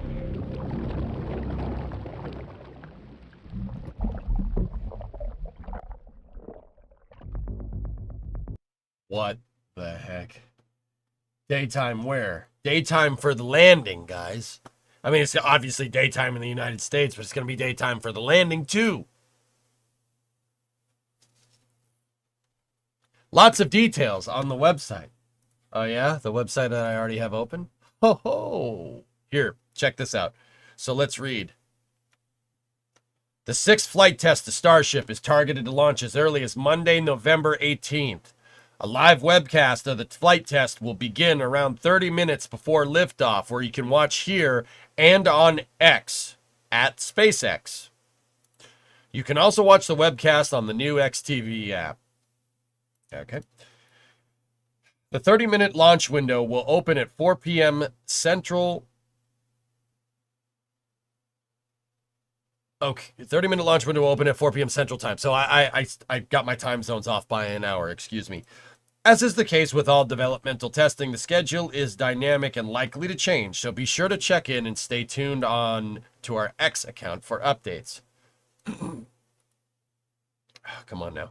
Starship's 5th flight test was a seminal moment in iterating towards a fully and rapidly reusable launch system. On the first attempt, the Super Heavy booster successfully returned to the launch site and was caught by the chopstick arms of the launch and catch tower at Starbase. Starship's upper stage went on to demonstrate several improvements, resulting in a controlled re-entry and high-accuracy splashdown at the targeted area in the Indian Ocean. That's basically a video of what we just saw. The next Starship flight test aims to expand the envelope on ship and booster capabilities and get closer to bringing reuse of the entire system online. Objectives include the booster once again returning to the launch site for catch, reigniting a ship Raptor engine while in space, and testing a suite of heat shield experiments and maneuvering changes for ship re-entry and descent over the Indian Ocean. The success of the first catch attempt demonstrated the design feasibility while proving valuable data to continue improving hardware and software performance. Hardware upgrades for this flight add additional redundancy to booster propulsion systems, increase structural strength at key areas, and shorten the timeline to offload propellants from the booster following a successful catch. Mission designers also updated software controls and commit criteria for the booster's launch and return. We just went over it, Hokie. Oh, posted before the account was hacked. Okay, well, I'll check that in a second. Yeah, okay.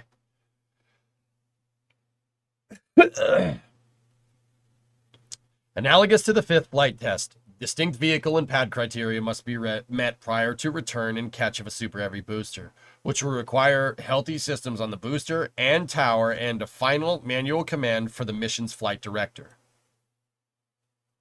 If this command is not sent prior to the completion of the boost back burn, or if the automated health checks show unacceptable conditions with Super Heavy or the tower, the booster will default to a trajectory that takes it to a landing burn and soft splashdown in the Gulf of Mexico. We accept no compromises when it comes to ensuring the safety of the public and our team, and the return will only take place if conditions are right. The returning booster will slow down from supersonic speeds, resulting in an audible sonic boom in the area around the landing zone. Oh, that's what you call that. Okay. It's pretty loud. Generally, the only impact to those in the surrounding area of the sonic booms is the brief thunder-like noise, with variables like weather and distance from the return site determining the magnitude experienced by observers. Starship's upper stage will fly the same suborbital trajectory as the previous test flight, with splashdown targeted in the Indian Ocean. An additional objective with this flight will be attempted for this flight will be attempting an in-space burn using a single Raptor engine, further demonstrating the capabilities required to conduct a ship deorbit burn prior to orbital missions. Several thermal protection experiments and operational changes will test the limits of Starship's capabilities and generate flight data to inform plans for a ship catch and reuse. The flight test will assess new secondary thermal protection materials and will have entire sections of heat shield tiles removed on either side of the ship and locations being studied for catch-enabling hardware on future vehicles. The ship will also intentionally fly at a higher angle of attack in the final phase of descent, purposefully stressing the limits of the flap control to gain data on future landing profiles. Finally adjusting the flight's launch window to the late afternoon at Starbase will enable the Starship to re-enter over the Indian Ocean in daylight, providing better conditions for visual observations. Future ships, starting with the vehicle planned for the 7th flight test, will fly with significant upgrades, including redesigned forward flaps, larger propellant tanks, and the latest generation tiles and secondary thermal protection layers as we continue to iterate towards a fully reusable heat shield. Learnings from this and subsequent flight tests will continue to make the entire Starship system more reliable as we close in on full and rapid reusability.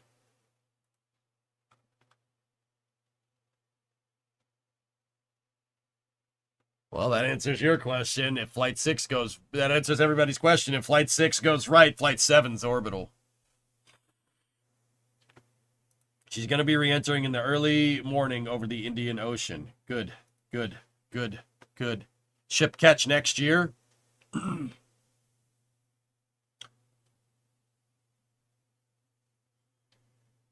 Trey, is there anything preventing us... And by us, I mean SpaceX. I don't think that's the right question to ask. Is there anything preventing them from doing a catch on Flight 7?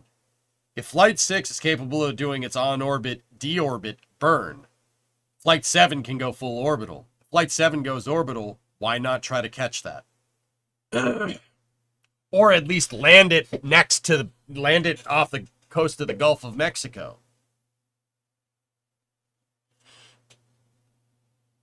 Flight 7 is going to need a new permit for the fresh ship design and push the ship to orbital. Well, if you're going to do that, might as well try to catch it. T-minus 1 hour until Starlink. I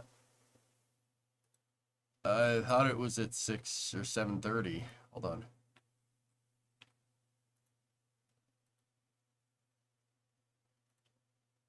Oh, it's 39. Yeah, okay. We're 1 hour out.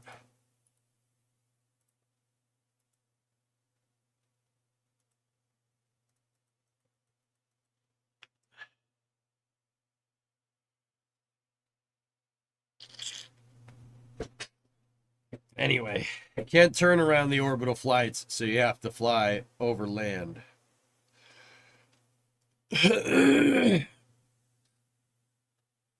Next space flight is being a little wonky for me, guys. I don't know about you. SpaceX wants to do 2 virtual catch attempts before the real attempt, just as they did on the booster.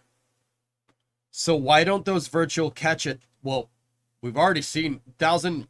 If I'm looking at it right, we've already seen one with Flight 5, right?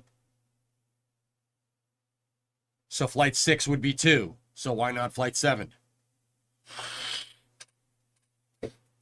I don't think the first time they should deorbit, they should try to catch it, especially with the design change. That's fair. That's fair. So I'm just asking questions here. Yeah, I mean, Flight 7, yeah, maybe not. Flight 8, perhaps. Okay, all right, idiot idea. Idiot idea. Land it at some of the Gulf Coast Dragon landing sites. Or, yeah, land it at some of the Gulf Coast Dragon landing sites. Like the one near Tampa or the one near Dry Tortugas down in South Florida. Why not try to do that and then tow it through the Gulf? Tow it to the Cape. Tow it back to Brownsville across the Gulf of Mexico. Just putting it out there. Yeah, Ethereal, I try. Wording hints to me that they're going to do some shuttle-esque moves to re-enter in the Gulf of Mexico and then maneuver to the tower. It's possible, Snake. Yeah, that was my original theory. They have no pins on 33 or 34, so catch on 35? Maybe.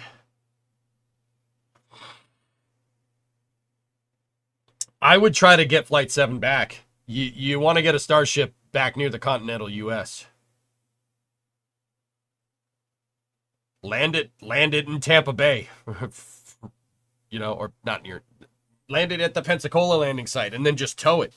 Get a rig tender to tow the thing. What? I mean, the cranes along the Gulf Coast are designed to pull oil rigs out of the water. You think they can't pull a Starship out of the water? They can do that. Right? Get the thing, put it on a freaking barge, put it on a barge horizontally, and then send it back. How cool would that be? That's what I think they're going to do. I think they'll do stuff like that. The changes to the thermal protection system have you concerned.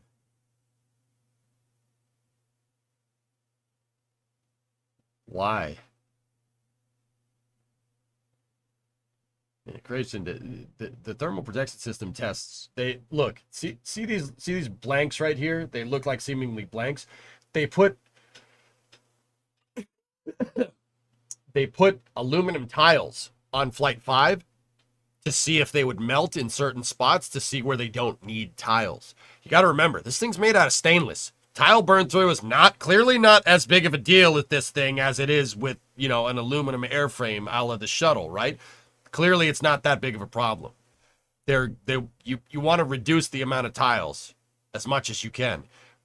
I have a guess. I think they're trying to reduce the amount of tiles, especially in the area where you're going to need catch hooks.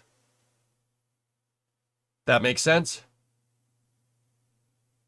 Because if you don't need tiles there, and the stainless steel can tank the heat, just take Super Heavy's pins and put them on Starship. Not getting better.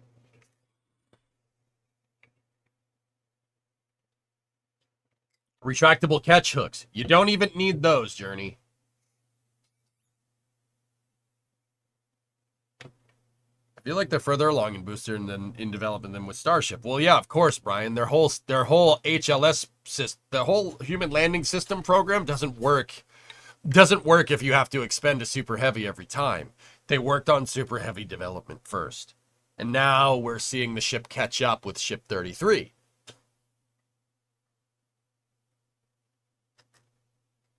That's correct, Blue. Yep. Over-engineer and then refine, simplify, add lightness.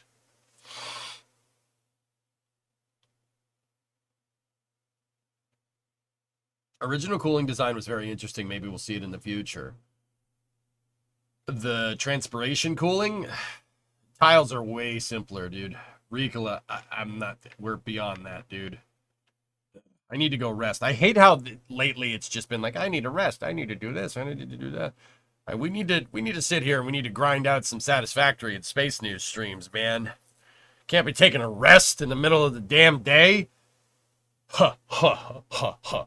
Pathetic.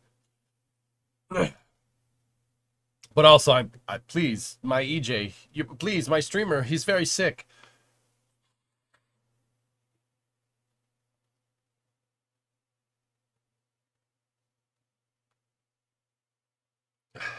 Wouldn't it just expose the pin to the fresh stream of plasma? If there's not plasma there, I wouldn't worry about it, dude. Longer streams to make up for not being here yesterday. I wanted to do a long one today, Lunprod, but also I'm sick. Damn it. As we get older, we can't just muscle through anymore. Bring compadre. Yeah, that ain't gonna stop me from trying, geek. Drill rigs for landing? Maybe, Squig. I don't think SpaceX would land anything on a drill rig right now, but maybe in the future. Heck, what do you guys think? What do you think? Okay, this is a dumb idea. I know this is a dumb idea. But what do you guys think about SpaceX taking a drone ship? Taking a drone ship, an ASDS, and trying to put that in the Gulf and trying to just basically butt land Starship on a drone ship. Even if it blows up, you still get it back. You don't have to go diving for it. And my one kind of monkey wrench in that idea is that will screw your Falcon 9 cadence, which SpaceX doesn't want to do. Right? That's it's possible. I mean, I'm not gonna lie. The Starship would basically SN10 itself. The second it touched down on the drone ship, you'd pressurize the engine section, which is bad for it. Very bad for it. It would do an SN10. It would just catch on fire, but it's possible. Could hurt the drone ship, so tow it back. What's it going to do? Sink it? It's not going to sink it. Maybe just get a random barge or something. Yep. Bring back the tiny legs? Yeah, maybe. Put holes in the engine skirt.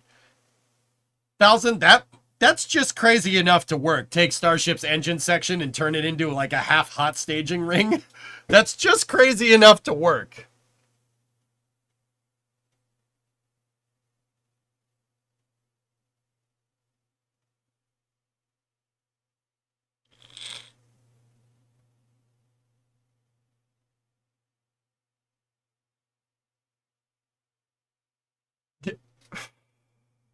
You think they would do that? You think they would just, in the future designs, you think they would just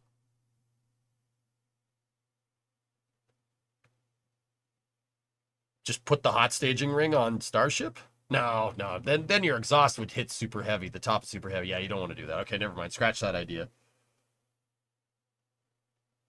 Yeah, or not ditching the hot staging ring. It just drags it along, right, Lotus? Right? Like, that was the idea that just went through my head. Like, I don't think that's a good idea. It's not a Saturn V, you know what I'm saying? Sorry, I had to make sure it was a dumb idea, Josh, before we went any further. I had to make sure it was stupid. Catch the hot staging ring.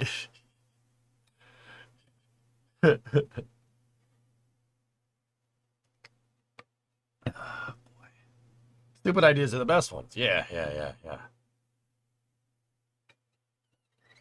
I mean, you got to remember the starships aren't going to be able to land with they're going. You can only have 3 of those little tiny landing legs because there's vacuum raptors in the way.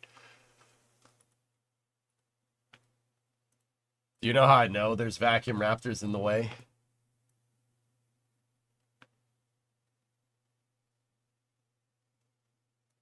Here. See? See the vacuum raptors? You can only put legs there, and there, but see the vacuum raptors? That's pretty neat.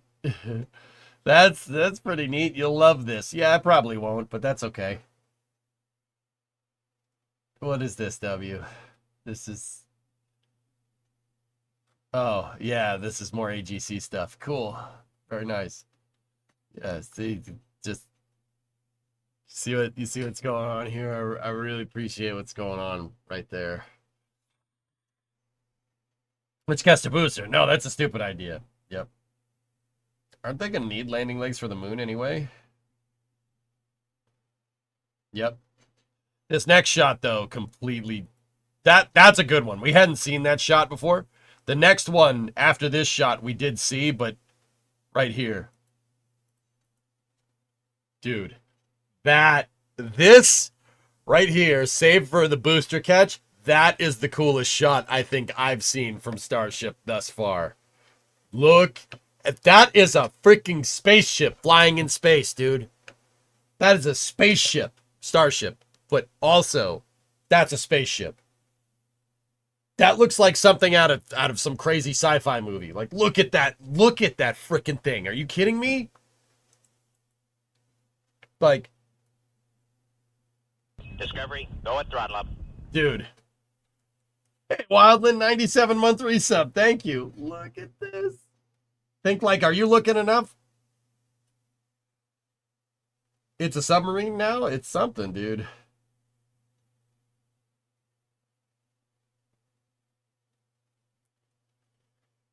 The extended buoy shot where the engine light casts blue god rays down is my favorite shot. Yeah, the god rays are pretty cool. You know what? Let's just go over to YouTube.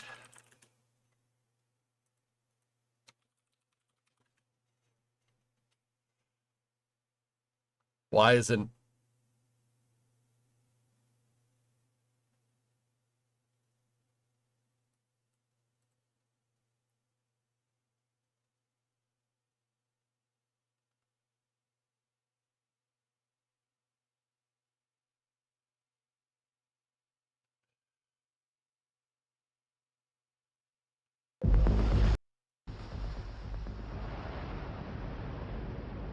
Attention all flight crew members, this is the final go-no-go poll for operations.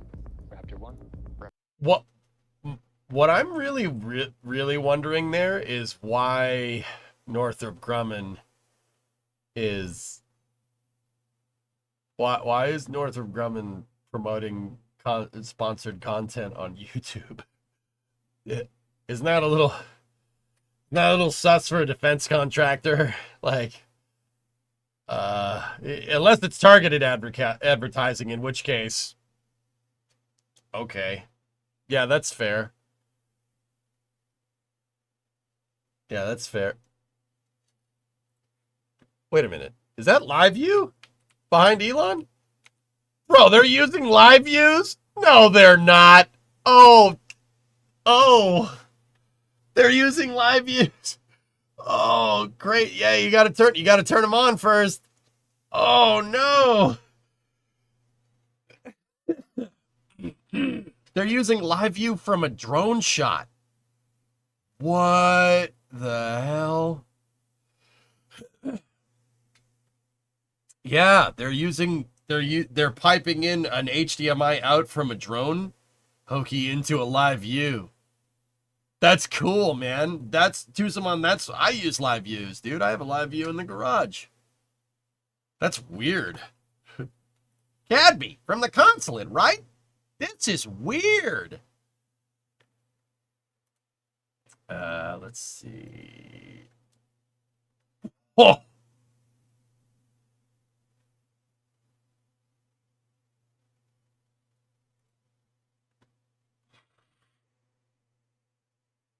What's wrong with the SLS green run GIF? It's lagging.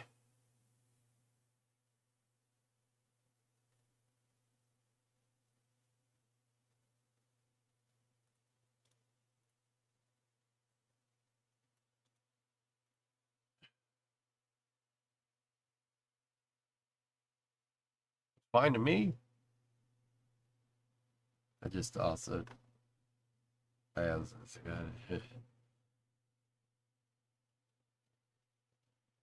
Dude.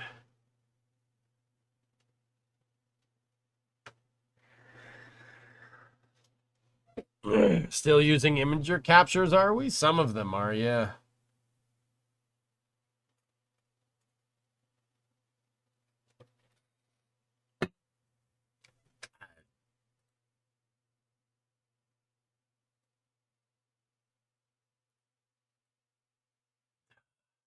Hang on. I want to see this in 4K. I can't wait for us to hear the sonic boom. Baron, I'm kind of busy. Just shut up for a second.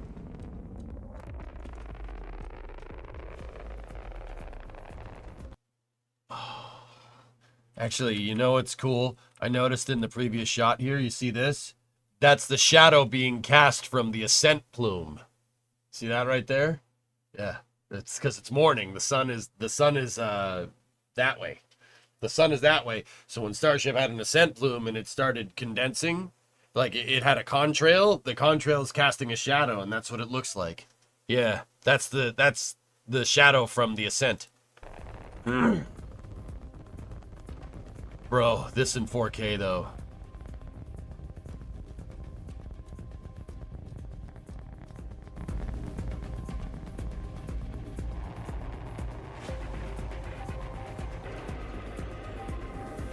We can see those chopsticks now. This is absolutely insane.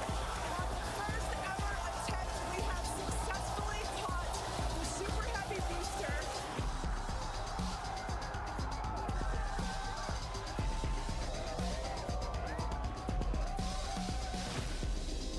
Villa has caught the booster. Ship avionics power telemetry nominal. Starship. Jake, you didn't realize I was streaming until now. Better late than never. Well, yep, I'm here. I'll be here all week. Has entered the atmosphere. Starship is approaching the peak heating phase of entry. Landing bird startup.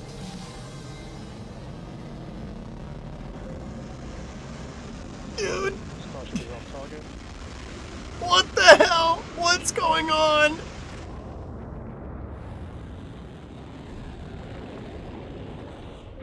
Starship has landed.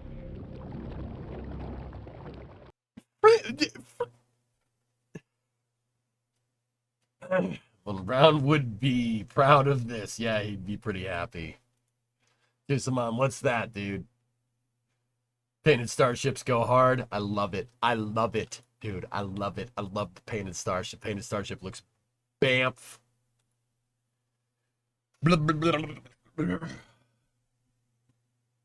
I want to see the explosion. They didn't show it in this.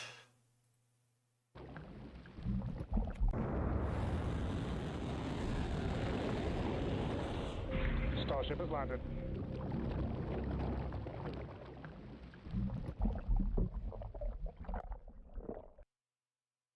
Dude, can I just Go see this again? I'm sorry. I just gotta watch it again. I want to watch it in 4K. All right.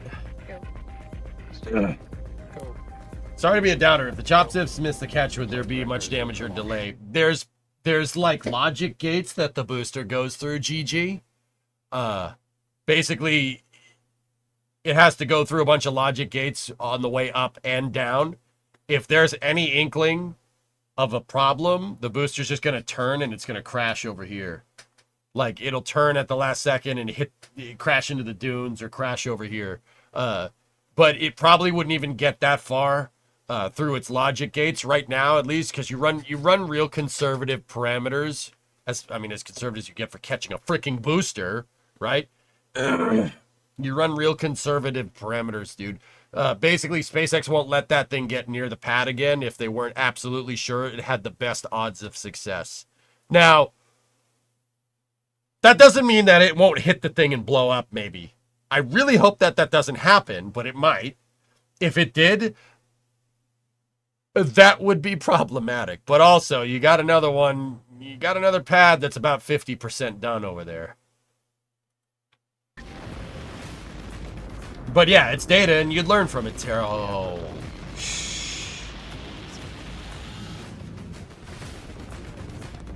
It's this next shot that blows my mind. The one... Watch. This one. Oh, that makes me so happy. We have been given the scientific knowledge, the technical ability, and the materials to pursue the exploration of the universe. To ignore these great resources would be a corruption of a God-given ability. Oh, that's so freaking sick, dude. You see that freaking thing go, man? Oh, this is space. I'm in space. What a freaking thing. What a machine. Holy crap. Hey, Just Space, how you doing, man? Dude, watch the Flight 5 recap video. It's so badass, dude. Look at. Ah! Booster, boost back burn. Ah! Ah! Decision. Confirming 30 seconds to make that decision. 10 seconds till catch decision. Do you hear that? Catch decision? That's what I mean. Flight director is go for booster return. Operator go vote is set true. We When- are go for catch. When Flight 6? The 18th. Confirmed. Launch license is there from the FAA.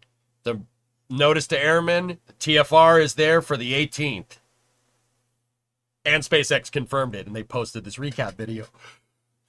It's turbo. 12 days, baby.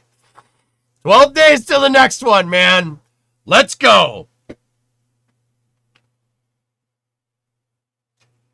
The AB hot staging, you can see that the inner three Raptors confirm. Wait, what? Ship engine startup. Stage separation. Dude! Oh! Watch the three sea level Raptors. Watch the three landing Raptors. Ready?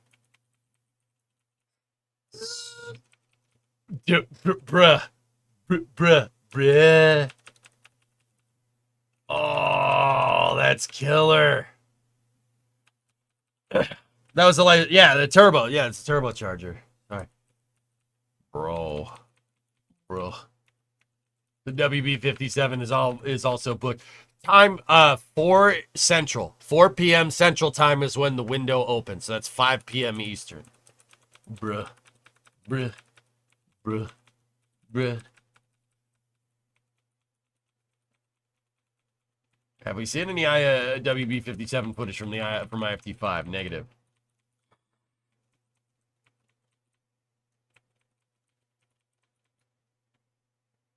Oh. Back burn. On Albion 0, 30 seconds till catch decision. Shot, man. It's nuts. Confirm 30 seconds. Absolutely nuts. 10 seconds till catch Right, decision. Guro? Hot stage separation confirmed. Discovery, go and throttle up. Directors go for booster return. Hey, Operator class, vote is 74-month set. True, we resub. are What's go going for on? catch. I gotta move over here. Hot for booster catch. Dude, Booster FTS is safe. Discovery, go and Chief throttle Dapp, thanks for that prime sub, man. Ah, so crazy. 13 of those Raptor engines, and this view is incredible right now. I can't wait for us to hear the sonic boom. Booster landing burn startup.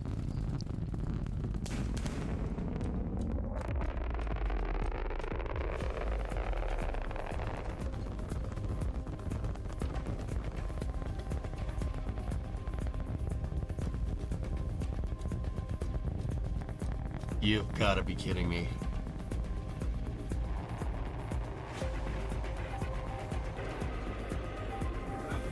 We can see those chops.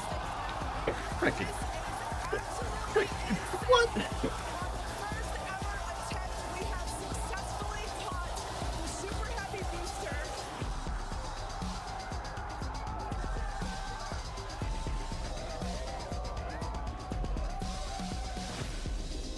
Villa has caught the booster. Dude, I just... This is the 6th time. This would be the 2nd time in 4K, though. You're gonna go see Flight 6. I am not going to see Flight 6, but I have funding secured for Flight 7. Hi. Yeah, I have too much going on at the end of November. But I'll be here with you guys. I'll be here with you guys, dude. So you could see me blow another freaking gasket when the next one lands.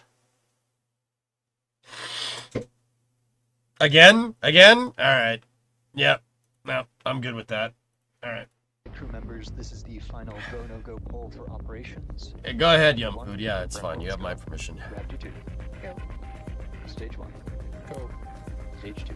Go. Flight directors go for launch. We have liftoff.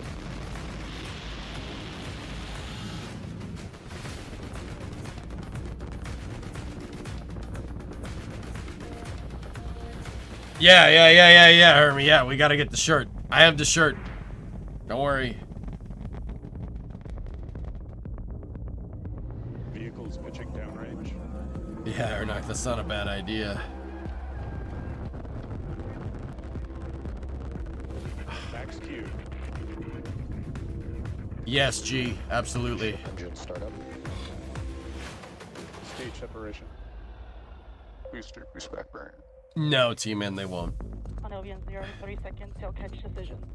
They hired the Top Gear camera crew. I don't know. Maybe. 10 seconds till catch decision. Hot stage separation confirmed. Flight directors go for booster return. Operator go vote is set true. We are go for catch. Booster coming in hot for booster catch. Booster FTS is saved.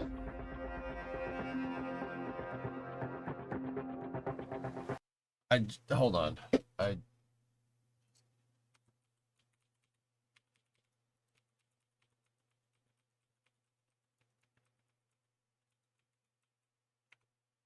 Dude, look at how crisp that shot is, man.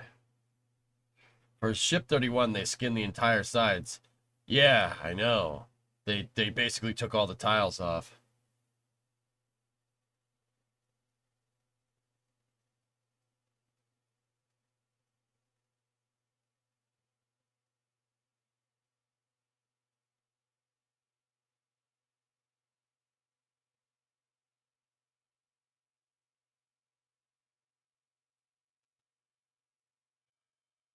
What's that guy wearing a Stars jersey in the control room?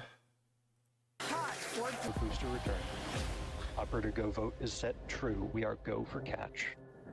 I don't know, maybe. Booster coming in hot for booster catch. Booster FTS is saved.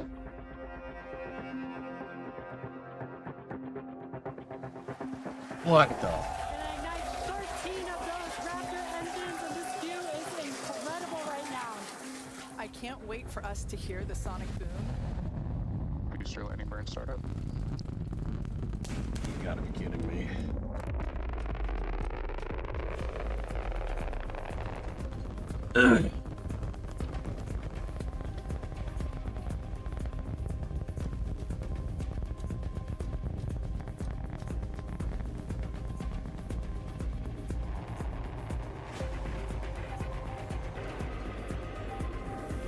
We can see those chopsticks now. This is absolutely insane. On the first ever attempt, we have successfully caught the super heavy booster. Starlink scrubbed? Oh, crap. That's the second scrub for this stack, dude. Hold on. The Starlink 677 mission definitely scrubbed. Crap. That's no good. Yeah, it's freaking cursed, right? Baron, what's that? What did Elon say? This is an RE Starship, but,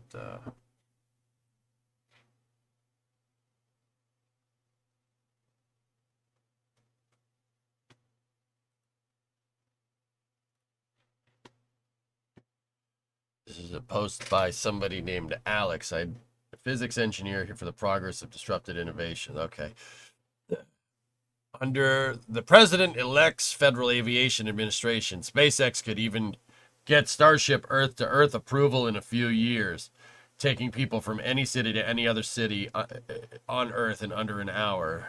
This is now possible.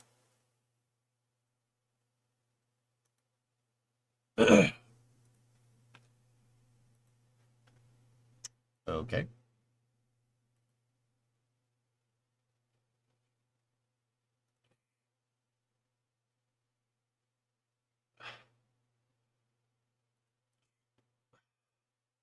Yeah, not gonna happen.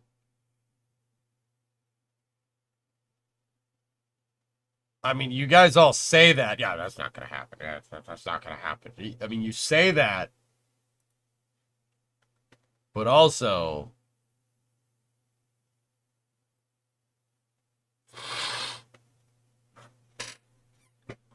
except the locals will have a say. So in that, I mean, you say that.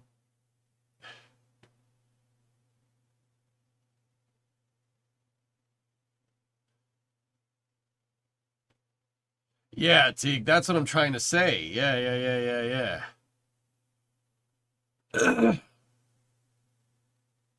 He said it's possible, guys. And he didn't think it's gonna happen, but also, have you been watching the video that we've been showing here, dudes? Have you been watching this? I really don't think, SpaceX has the gall to do it. They're gonna do it, dude. I'm telling you, man. I usually deal, up until this happened, I usually deal with, like, SpaceX outcomes with a little bit of healthy skepticism. I'm not gonna lie, I've kind of gone full fanboy. I really don't think there's anything that they can't do. A couple years and it'll be crew rated, right? My personal outlook on Starship is that it will be crew rated by 2028. Yeah, personal outlook. That is entirely based off of what I'm seeing from HLS and what I'm seeing from Jack and Sawyer, NSF Jack and NSF Sawyer's interview with Jared Isaacman, saying that the missions for the Polaris program are basically running on more or less a 2-year cycle. So Inspiration 4, Polaris Dawn was this year. Polaris 2, probably 2026. And Polaris 3, 2028. Polaris 3 is a first crewed Starship flight. If you think about it, between now, 4 years from now, right?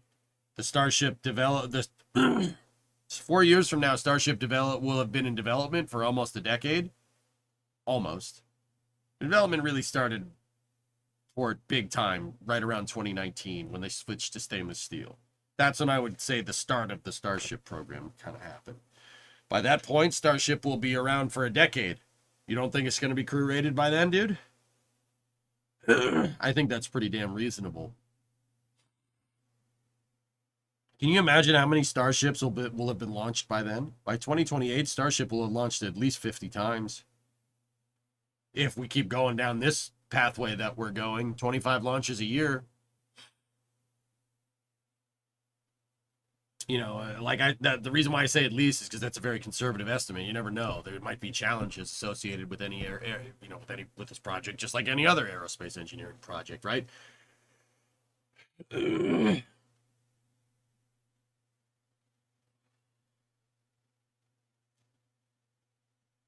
Earth to Earth, I think, is technically possible. It's just economics. I mean, if Starship is trying to capture airline-like economy, I don't see why you wouldn't do point to point. AMDE, hello. How's it going? Oh, it's going, man. I'm sick because I stayed up and watched the entire election at like 5 in the morning. We're just kind of gushing over this this whole thing going on here from SpaceX. It's kind of pretty good. Yeah, see that? I don't hate that. Dude, look at the pressure wave. Oh, that's so sick. How about the convected heat coming off of this thing being so ridiculously warm that it's actually just evaporating all the condensed not condensed, all the gaseous oxygen down here. It's heating it up instantly, so it's evaporating. See that? Dude, the video is so sick, right? It's so freaking sweet, dude. I thought it was just the pressure. Well, of course it is, Skeleton, but it is pressure. It's the pressure wave, right? But the pressure wave is going to have heat in it because you're increasing the pressure, albeit locally, on a gas. So temperature is going to change. Pressure at gases is correlated with temperature. That's what the ideal gas law means. If you compress something, it's going to get hot. If you compress a gas, it's going to get hot. If you decompress a gas, it's going to get cold. Pretty crazy, right? Dude, flight 6 in 11 days. Hope you're ready.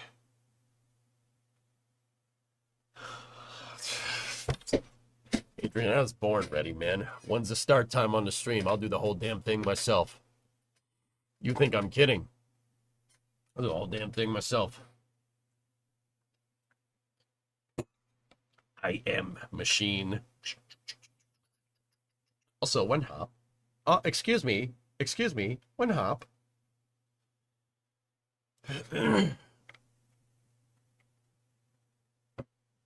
Is that a layer of flammable ground fog? No. It's gaseous oxygen. Your voice won't. Be quiet.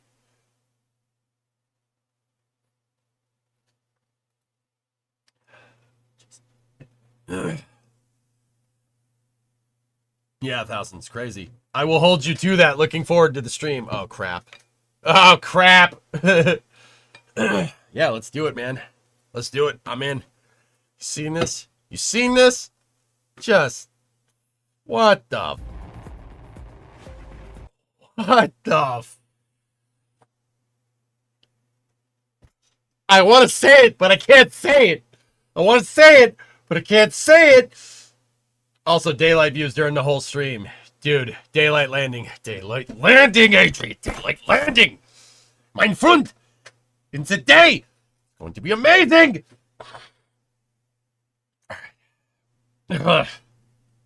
Wait, they caught it? Yes. No. Let's find out. Oh, this is space. I'm in You space. can caption here, Adrian. I don't care.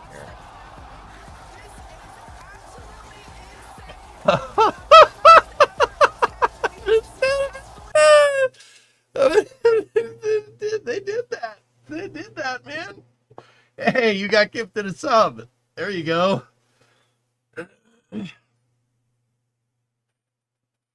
Dude. Unbelievable. Yeah, EJ has no voice, but he must stream. They caught a booster, apparently. Yeah, I think so. I think they did.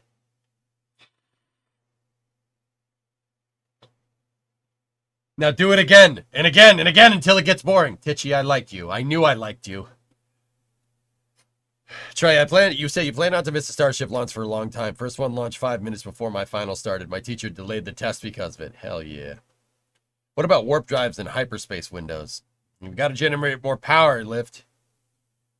We got to generate more power. You want I don't think we need warp drive, dude. I mean, unless somebody got some dilithium crystals or something. I don't think we need warp drive. We just need something that has a higher specific impulse. If we could double the specific impulse of our engines currently,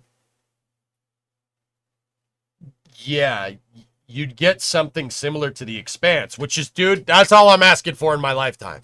We don't need dilithium crystals and the warp core and everything. I mean, I'm a little too old for that. Maybe like my kids or something, right? Like, but I don't have any kids. But I'm working on that.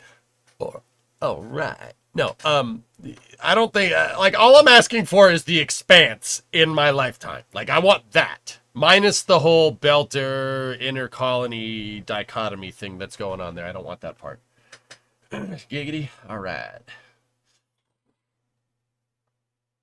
Giggity, giggity, giggity, giggity. Let's catch boosters. Yeah, that's what I'm getting at. That's what I'm getting at.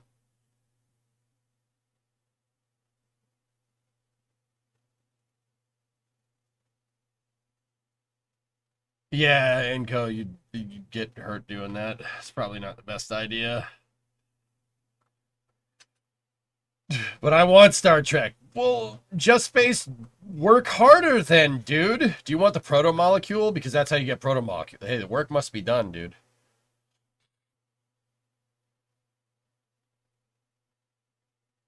Yeah, this is awesome, dude. How cool is that? How the hell did that even happen? How did that even happen? Why did SpaceX fix the chines? They probably patched it up real quick, Ryzen, because they're storing the booster outside. Probably don't want the components to get all messed up. There's a lot of pneumatic valves behind that chine. Behind the chines, you don't want to mess with those things in case you need them. Discovery, go at throttle up. Alcubierre would be great, Joe. That'd be fantastic. Cajun 69, nice. Month resub. What do you think about the Japanese wooden satellite that was sent up with the ISS resupply on Tuesday?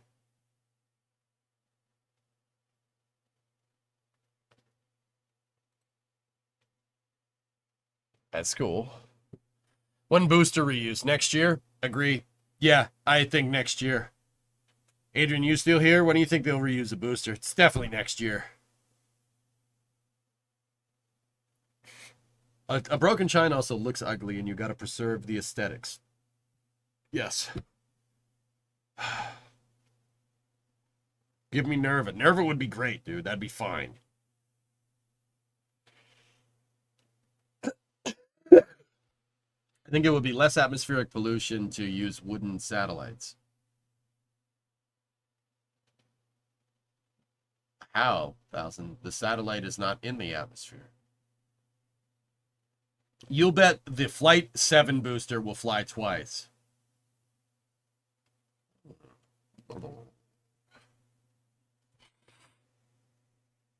How about tri-propellant tugs?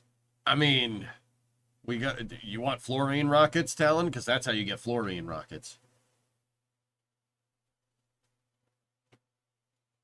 Crazy, what do you got? Oh. If you had NTRS being linked on your EJ Stream bingo card, well, there you go. You got the letter. What's this? Agent, what do you got there, buddy? Yeah, the wooden satellite. I know. That's not the first wooden satellite, dude. That company has launched other wooden satellites before. Warp Field Mechanics 101. Oh, word. The Alcubierre metric. The math behind Michael Alcubierre's drive, which is this. Yep.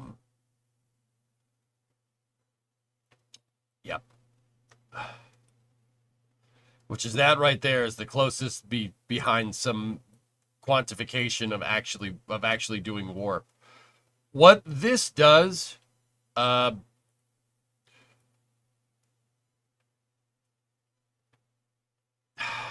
do I explain this?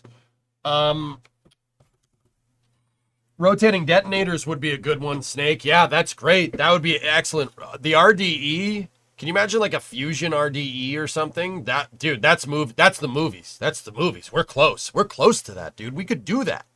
That's close. That we could get that done, man. You did a class on this and the math was very difficult. Yeah, Just Space. I'm trying to how do we explain this, dude? Keep in mind, I look at that and I go, those are some letters and numbers and stuff. If math serves me left, the Alcubierre drive works off of something called negative mass density. If I'm remembering this right. It basically, so gravity, guys, per Einstein's relativity formula, like gravity affects space and time. It's warping space and time. We know that this happens. Einstein proved it. He proved it. We know that a high enough mass is going to warp space and time. It's going to create like ripples, right? Think about like if you threw a rock into a lake. Nice calm water, you throw the rock, it leaves ripples. Kind of like that. Kind of. It's not exactly like that. It's more like a drain, right? Basically what this does is make a drain in front of the spaceship. It basically warps space in front, right? And then basically makes a ripple behind the spacecraft. You have negative mass density in the front, so gravity is pulling you forward. Well, gravity is pushing you away at the same time. That's what that math says. It basically the Alcubierre drive basically surfs a gravity wave. That's the right way to say that, I think. Just Space, was I close? That's a good way to say it, right? You need exotic matter to make it work. Something to bend space in the opposite direction, like positive and negative particles in electricity. Yeah. And guys, this is not sci-fi. This is a thing. This is an actual NASA technical report. This is the closest thing that we're going to get to warp. And if we do get this, that would be sick. This, dude, somebody figures out how to do this.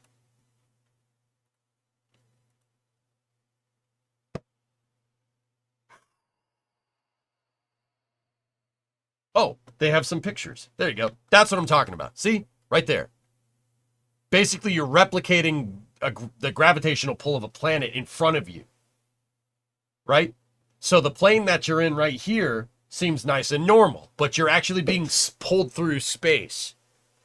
And you're surfing a constantly moving wave of gravity through space and time, which is actually pretty rad. And once again, I know this sounds like some ridiculous sci-fi. This is actually a thing. This Alcubierre's math is right. We just got to figure out a way to do it.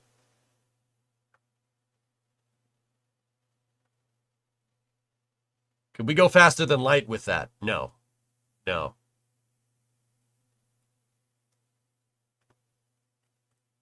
I was more referring to the math. 4D metrics is like the next level jump in mathematics from scalars to vectors, and it's another dimension. Yeah.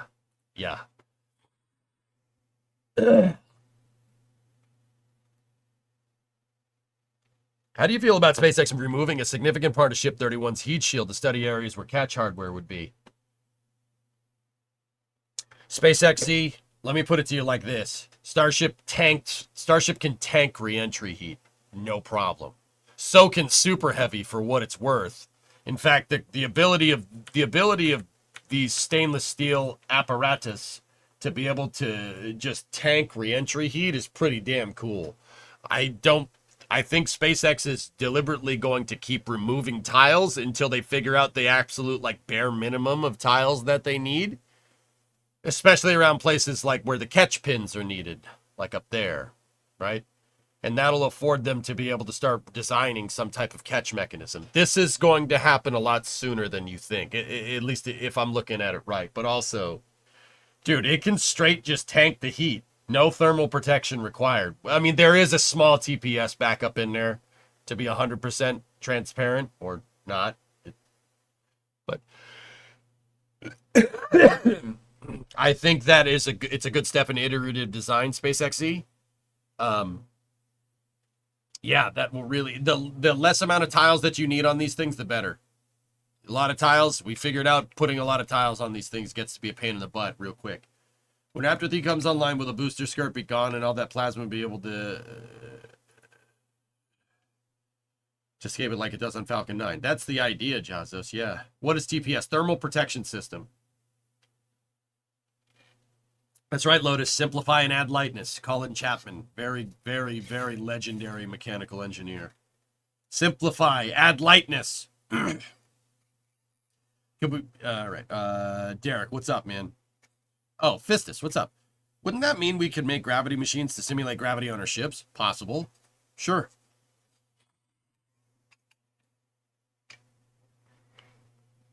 Will they put logos on the booster? Painting stainless is a pain in the butt, Seven, believe it or not. Yeah. Yeah. Guys, I know that because I'm a car nut. Like, I was about to say, you ever see painted DeLoreans or Cybertrucks? I mean, the answer is yes. You can paint stainless steel, but it's very difficult. It's very difficult to get paint to adhere to a stainless steel surface. That's why most Cybertrucks that you see are painted or wrapped instead. Starship sponsored by Pizza Hut. No. No. No.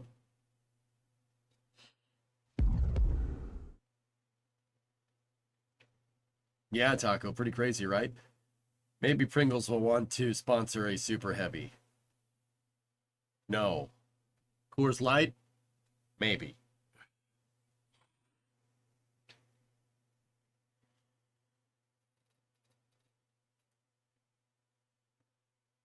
Hot and ready in 1 hour.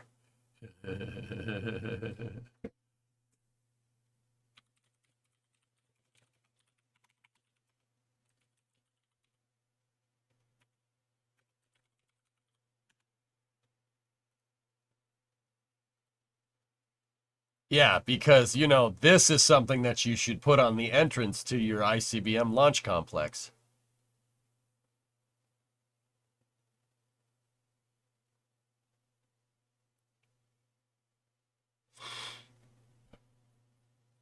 This, but with Starship point to point.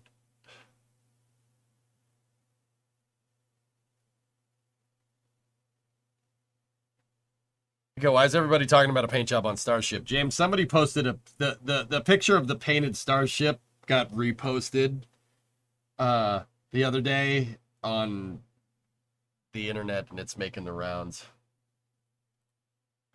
They did LaCroix.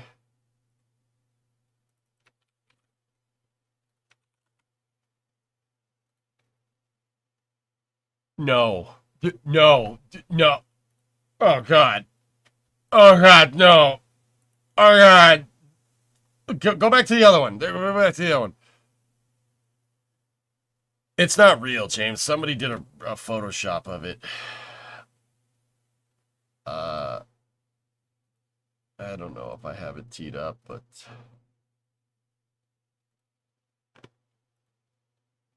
Real men drink White Claw.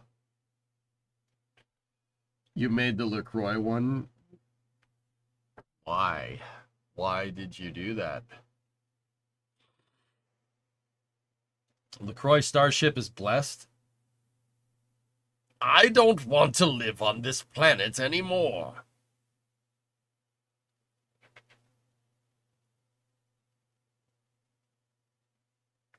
No hat, France, Scooby-Doo Ligma. It's not real. It can't hurt you. It can, though, Gary. A hint of Metalox. Here comes the money. Gains for the past 24 hours. This is not space news, dude. Wow. That's, yeah, it's pretty... Elon's played... Here, hold on. Dude. Yeah. Yeah, someone just made a lot of money. So somebody made a lot of money somewhere. Dude, you gotta be kidding me. Dude, that's a... Dude, it was trading at 250 and it closed at 288. What the snot, man? You gotta be kidding me. It must be. Yeah, of course it is, dude. Yeah, Tesla's stock just spiked at 8 p.m. last night for no reason. What was everybody doing at 8 p.m. last night? Gee, I wonder. Yeah, of course, man. That's crazy. Actually, I want to see one more thing.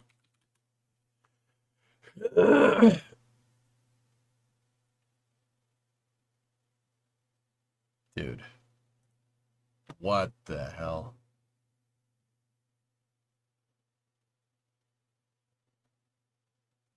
The Dow Jones went up 1,500 yesterday. You've got to be kidding me, dude. Dude, you gotta be kidding me. What the hell? Look at Bitcoin.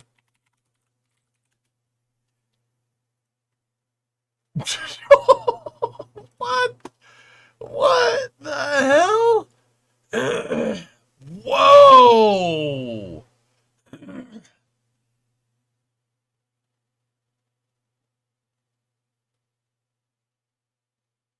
Dude. Wow. That's crazy. What's Dogecoin? What's Dogecoin?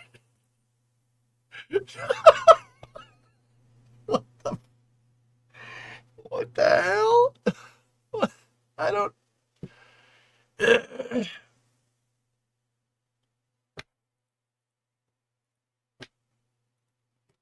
All right.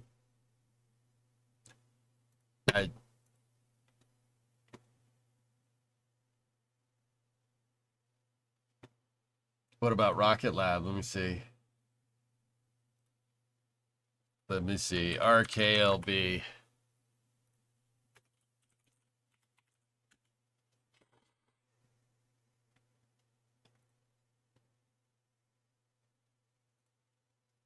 Oh, very nice. Oh, very nice. Very nice, dude. Very nice. Up to almost 2.5 points. Wow. All right. Isn't this called a bubble or something?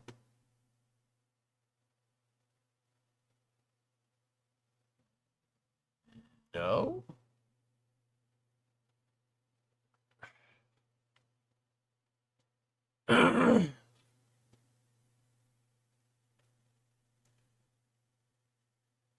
Not necessarily, dude. I mean, if you look at Tesla's stock, dude, and keep in mind, you want stock advice, you want advice on economics, just go watch Stock Guy. Stocky is a great streamer for this stuff. He knows way more about it than me. But it's external events that can cause bumps.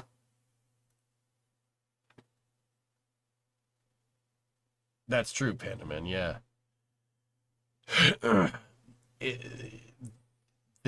Where does the money come from? Wait, what? This bump right there was from WeRobot, if I'm understanding that right, if I'm looking at that all correctly. See, this is just the value of a share of the company. And the value goes up if the company has more equity in it. I'm pretty sure that's how that works. Keep in mind, I'm not the best with that whole stock thing. Earnings report. Oh, yeah. Yeah, that would do that. On August 1st, Rocket Lab was $4. On November 6th, it's 13. Dude, someone made a freaking killing. That's crazy, dude. The robot event dipped the stock. I'm sorry, that's kind of funny. Let me see. Let's look at the 6 month. When was We Robot? Hold on.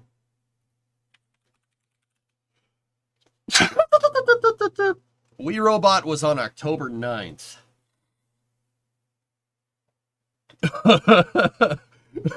It went down 20. Oof. It's rating at 241 and went down to 219. Now it's back up to 288. Man, somebody made some big money off those gains right there. Holy crap. Check FMCCH. I don't know what that is. I'm allergic to stocks. Crazy, dude. Crazy.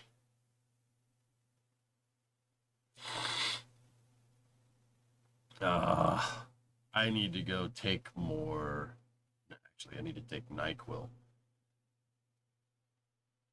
Due divisive event, hence a nice short opportunity. Federal Home Loan Mortgage. Oh, this is space. I'm in space.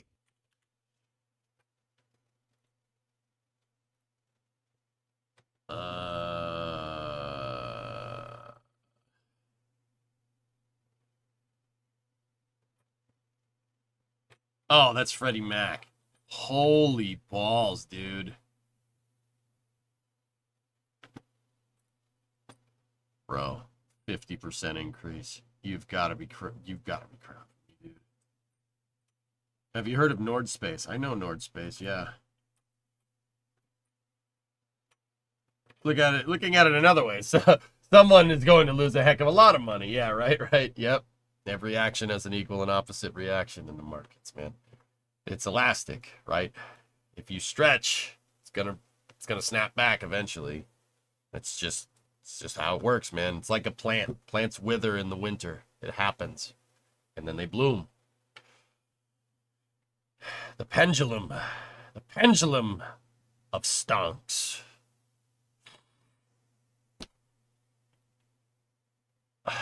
Hi. Anyway, that was a good Space and Rocket review, guys. We got Starship. We wondering what's going on with the with the new NASA administrator.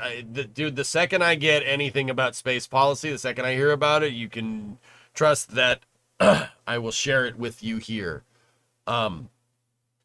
Unfortunately, Starlink did get scrubbed. That's the second time that stack has scrubbed, which is not ideal. But there is a Starlink at 2 in the morning. No. That one is scheduled for 3:13 tomorrow, 6-77. Any news on the X-37? Also high. It jettisoned its service module, Def. I know that. And then it became public knowledge that it can change its orbit inclination. Not gonna lie, knew that. Don't ask me how. Some an Air Force person leaked it at a meeting like a long time ago. But yeah, I forgot, dude. I totally forgot that the X-37 launched with the service module. I totally forgot. They posted the other day. They're like, yeah, we jettisoned the service module. I'm like, wait, what? What? Hey, Leglander. Spacecraft doing spacecraft things. Wait, was that the first time it was publicly acknowledged? The other day, Josh, like officially, yes. Somebody, an Air Force colonel, leaked it like 5 years ago in a meeting. She was like, yeah, we can change the inclination. And everyone was like, what? Really? And she was like, oh, yep, we can do that. And then they never talked about it again until like the other day.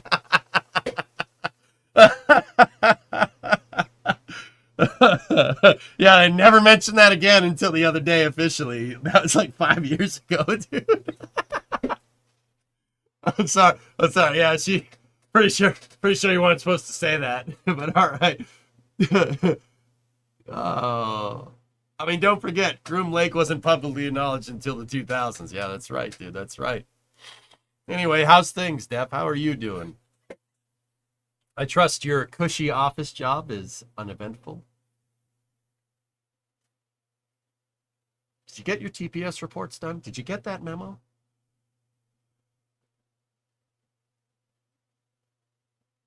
I'm pretty sure that colonel is flying payloads of rubber dog poop out of Hong Kong or something. So I'm told.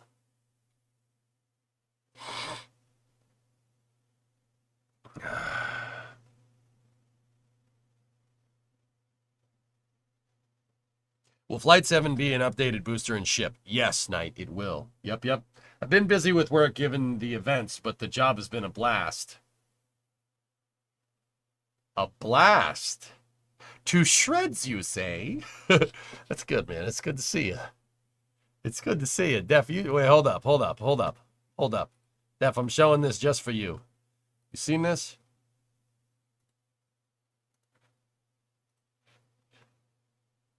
I want to watch it one more time. I don't care. Attention all flight crew members, this is the final go-no-go poll for operations. Raptor 1. Raptor 1's go. Raptor 2. I'm watching it again. I don't care. Stage 1. Go. Stage 2. Go. Flight director is go for launch. It was 5 years ago, Baron, yeah. We have liftoff. I agree, Yuri. We gotta go. I just want to go to space, man. I just want to go to space. Oh. Vehicles pitching downrange. I may or may not have been on shift at the time that occurred. Ah, you were working during the launch. That sucks. Max Q. You must have missed it then. Ship engine startup. Stage separation. Booster, boost back burn.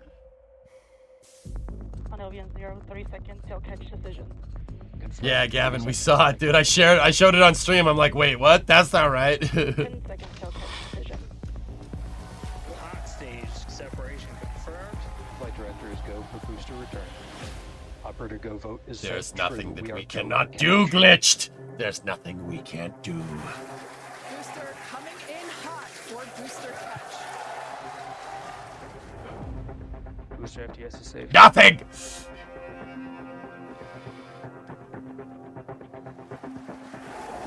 I ignite 13 of those Raptor engines, and this view is incredible right now. I can't wait for us to hear the sonic boom. Booster landing burn startup.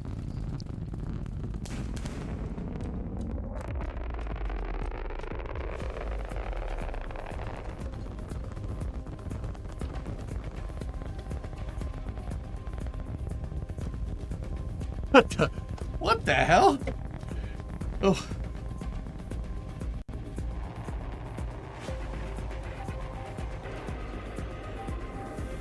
We can see those chopsticks now. This is absolutely insane. On the first ever attempt, we have successfully caught the super heavy booster. Hold up. Can I just point something out? Okay. My buddy Alex over at NSF has said this a couple of times. All right, so For us to hear the they're sonic starting 13 engines right there. And that has, right there, that's as much thrust. That's about almost the same amount of thrust as the Saturn V is at liftoff. Okay, so first of all, that's absurd. But the crazy part, I mean, that's a lot of thrust, right? The crazy part about this is that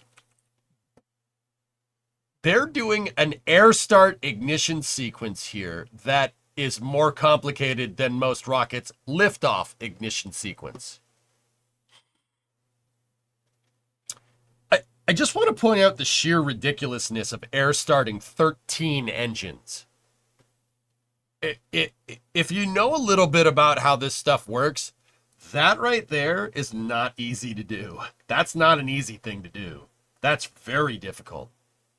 And the fact that this thing's just like, nah, I'm gonna land now. I like things that spin. I'm gonna land now. Like the fact that it's just like, yeah, it's good. 13, yeah, no problem. All right, switch to 3. All right, let's land this. Like the fact that it's just like, yeah, don't worry about it. We got this. That's ridiculous, man. That's ridiculous. Like, just, what the hell? What is this thing? This looks like someone's Kerbal invention, man.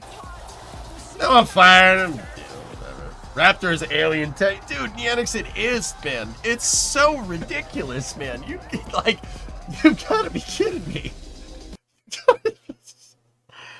Dude, they're gonna do it again. In 2 weeks, they're gonna do it again. They're gonna do it again. Ah! At near supersonic speeds, right, David? Unfreaking believable, man. It still baffles me that Starship is so simply assembled, yet so complicated with what it can do. I'm at a loss for words, dude. Raz, like, I think we can also assume that Gerst did not misspeak when he said 0.5 centimeter accuracy, too. Yeah, right? That was, like, one of the first things I said after it landed. Raz, like, I'm like, Gerst don't misspeak, son. That man does not misspeak. He's a freaking engineer. Didn't misspeak. The hell's the matter with you? Yeah, I'm going to get my engineers to make a combustible lemon that burns your house down. Okay, I've been thinking. When life gives you lemons, don't make lemonade. Get mad. I don't want your damn lemons. What the heck am I supposed to do with these? Demand to see life's manager.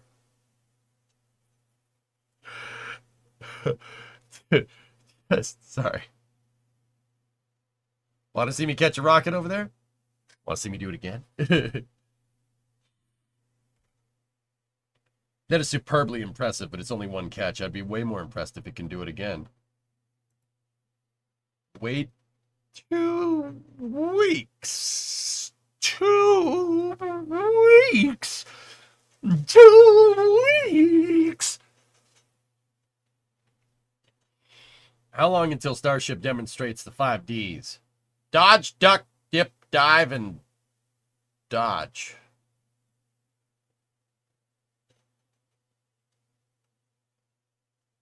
Catching a rocket, not impressive. Yeah, whatever. Whatever.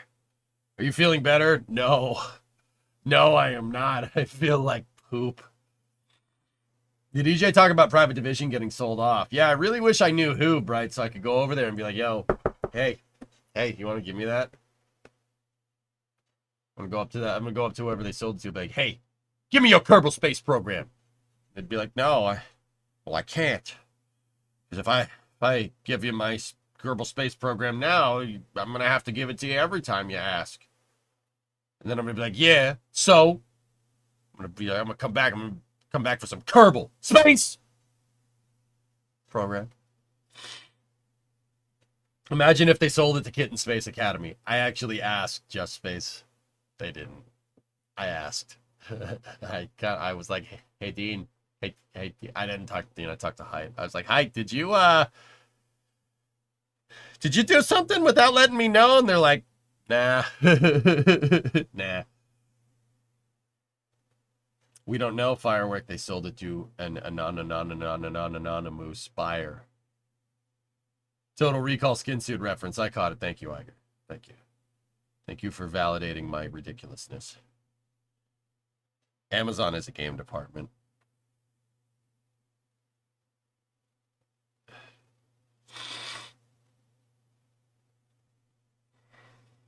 And before they sold it to Squad.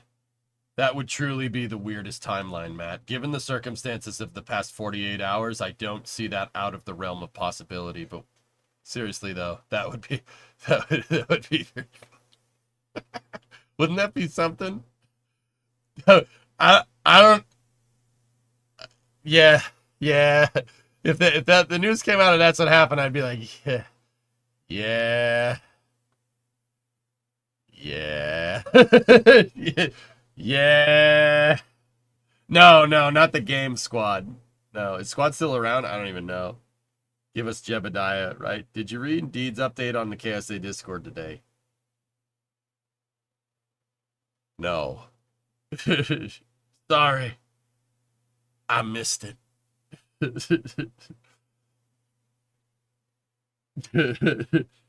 Kitten Space Agency scares me. I really, really want to be hopeful, but also I'm a former Daisy player, and the Mount Everest thing still lingers in my mind.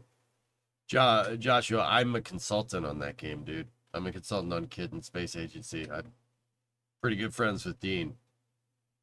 I'll tell you what, I'm going to do as best as I can to see that project through, even if it kills me. No, I'm going to do, yeah, no, I can tell you that I'm pretty optimistic about it. It's not just Dean working on it. Dean he does help with code, but he's running the show. Now, Dean's a pretty damn good coder by himself. But also, look at the past track record. Daisy is not ideal. Daisy standalone, not a good time. But Stationeers and Icarus, both games that were delivered on their promise, pretty much on time. Those RocketWorks guys don't fool around. They really don't. And I personally, I can personally vouch that you give them a shot. You know, personally, I can say that I have faith. Not only that, it's not because, like, once again, it's not just Dean coding the game. I may or may not have referred some of the Kerbal 1 and Kerbal 2 developers over to them, and they're just working on that project now. So believe me, there is a crack team behind this game, dude. A lot of ex-Kerbal developer alumni. I gotta sneeze again.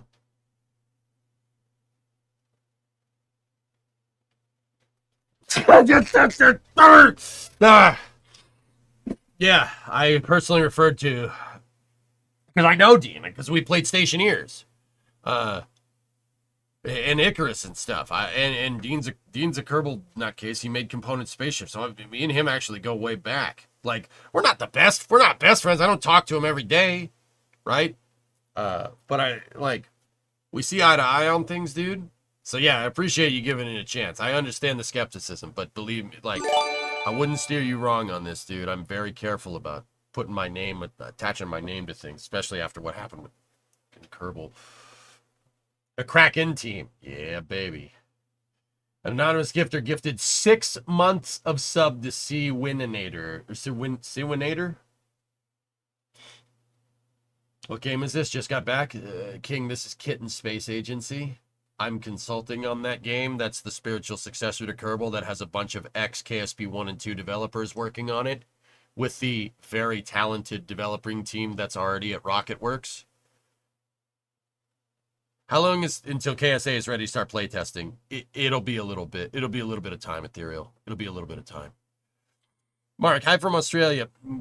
Given the president-elect is keen to go to the moon, is there any chance he could fix the Viper mission? Maybe. We'll see. I personally, Mark, we talked about this a little bit earlier. I personally think that we're about to see NASA's budget expand like crazy, not contract. Really, I really think so. That is unbiased. That is a completely unbiased look at it. I think the same thing will happen in 2016. We saw funding boosts for the space sector.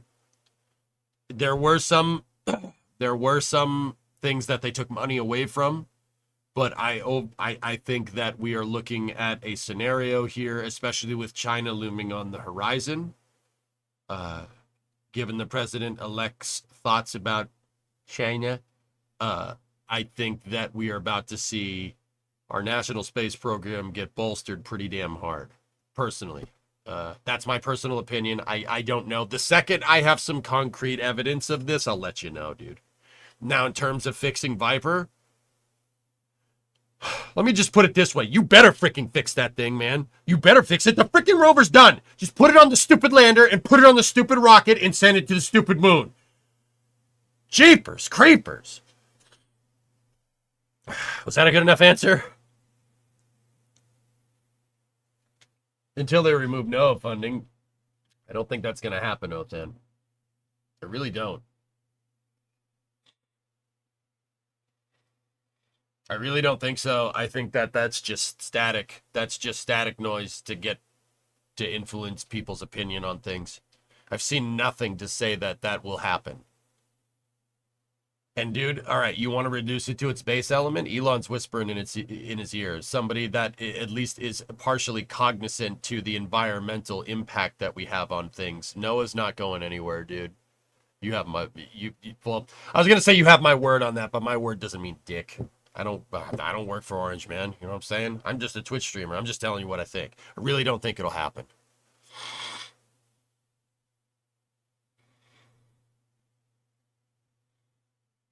Othan, you seem like you don't want to change your opinion, and if you don't want to change your opinion, there's nothing I can do. There's nothing more I can offer this conversation. I'm changing the subject. Villa has caught the booster. Like, all I can do is offer you the best case scenario, and I think we're almost there, dude. See last. What's up, Jess Face? I'm just gonna, you know what? I'm just gonna pause it on this picture, if you don't mind. The only thing that gives me pause is that the last administration, it was VP #1 that was the main driver. Oh, for Bridenstine and National Space Council, but we'll see. Just Space, honestly. Okay, guys, I'm going out. I'm sticking my neck out a little bit here. Okay, sticking my neck out a little bit here. You're gonna have to bear with me. Mike Pence did like spaceflight. He absolutely did. He was a spaceflight nutcase. I really wish he just kind of was more, wish he talked about it more, because he really did great things. I'm not going to lie to you. He did great things for the Space Force and for NASA and stuff. But here's the thing. He was acting under an executive order, right? Space policy directives were executive orders, right? Space policy, SPD 1, 2, and 3. They're coming from the top. All right. Vice president doesn't denote the policy. The entire executive branch does. So, where does that take us? Is J.D. Vance, is he a spaceflight nutcase? Well, I don't know. First of all, I don't know. There's so much static. There was so much static and background noise behind every candidate this election. It was really hard to find any concrete things about anything. Because everyone was just saying, oh, you suck. No, you suck. No, you suck. Hey, vote for me. I'm not that guy. Oh, no, vote for me. I'm not that guy. You know, like that was the whole damn thing. It's really hard to find any concrete anything. So I don't know. What I do know is that if the executive branch deems spaceflight to be a national priority, I think he will carry out the job. Honestly, like, guy's a devil dog. He'll figure it out. Maybe eat some crayons on the way. He'll figure it out. Just like the previous guy did, you know. Hot take, I still think retaining Bill wouldn't be the worst idea for NASA administrator, to be 100% honest. I kind of am genuinely curious to see what Bill would do if with like a concrete, comprehensive spaceflight policy, because that was his problem. He was trying to make something happen from nothing, right? He's trying to make something happen from nothing, like. And I think he did an okay job in retrospect, to be 100% real with you. Like, he didn't do that bad of a job. There were times where I really didn't like it, and what went down with Viper is pretty weird. I don't like that at all. But also, that'd be kind of cool. I mean, the guy's good enough to navigate political waters, you know, so maybe we see some Dream Team action going on. Maybe he'll bring Jim back. I don't know. It was a vibes election. Yep. Sorry for politicizing. Just Space, I'm willing to let it fly just for today. This is the only time I will make exception to this. Okay? Ever. Okay? Didn't SpaceX show Booster 12 up in the next photo? It looks like Booster 12. I don't know. Let's take a look. Now, guys, I will say this again. I did cover this at the beginning of Space News. Jim was working on a Mars sample return special review team for NASA, and he left that special review team a week ago.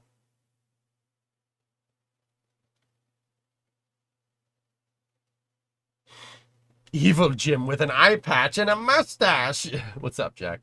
So, Rule 8 is lifted for today. Where do I even begin? if you use this stream to air your grievances about the election, I will proverbially kick you in the nuts in Minecraft. I swear to God, man. I swear to God. No. No. Don't do that. Yeah, Just Space. Hey, clearly it's a priority. Ferraris suck. You know something? You suck. Nice typo. I will kick you in the nuts in Minecraft, man. So we're thinking he's an advisor? XJ, I wouldn't throw it past Jim to come back as an administrator if the Orange Man wanted him to finish some unfinished business. You can tell Jim's last speech before he stepped down as NASA administrator and Bill took his place. You could really tell from his voice that he felt like he was leaving the job unfinished. And he's a naval aviator. He don't leave the job unfinished if he can help it. You know what I'm saying? He's a naval aviator. They don't roll like that. Just like the vice president-elect, he don't roll like that. He's a devil dog. They don't do that. They're not in the business of half-assing stuff. You know what I'm saying? I remember that. It would be cool for Jim to come back and start just absolutely stunting on people as the NASA administrator. I want him to come in and do a Mr. Deeds. You, sir, you are definitely fired. You are fired. Mr. Cedar, you are fired. But tomorrow, you let me change your socks.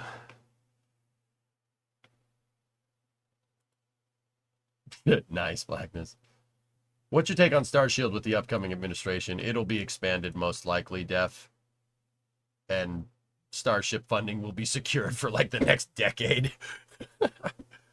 Shows Booster 12s, then shows Booster 12 again. That isn't a mistake. Really? Look. Moist, that's what I'm saying, dude. Bring Jim back. Task him with the same damn goal.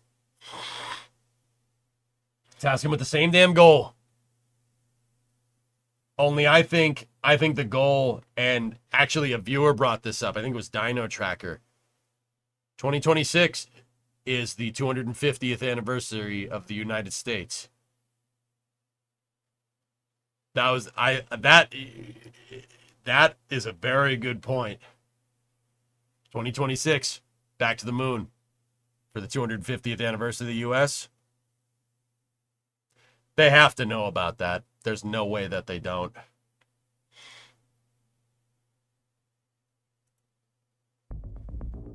Yeah, Ordon, you're not wrong.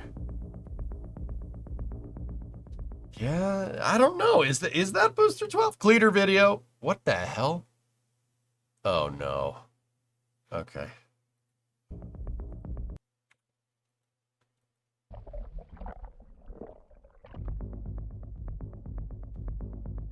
I'm not sure they make that deadline, but it'd be crazy to not try. You need, Dino, you need something to scale to, homie. That's why, you know, what do I keep saying? Deadlines. You need a reason. We choose to go to the moon in this decade. You need a reason. You have to have a reason. You have to have deadlines, and you have to have a way for the deadlines to be accountable. Dude, that's a good enough one. That's good enough. It's good enough. I'll take it. 250th anniversary, back on the moon. That's perfect. Great story. Easy W. Easy W. Like, it's not, but also easy W. That is a slam dunk, man.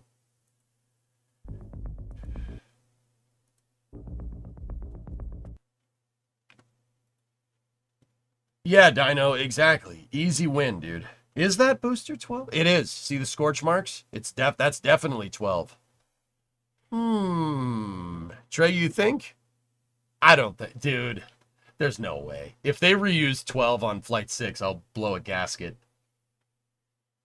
Jim is back, and he's got Baja Blast, man. That's what I'm talking about, homie.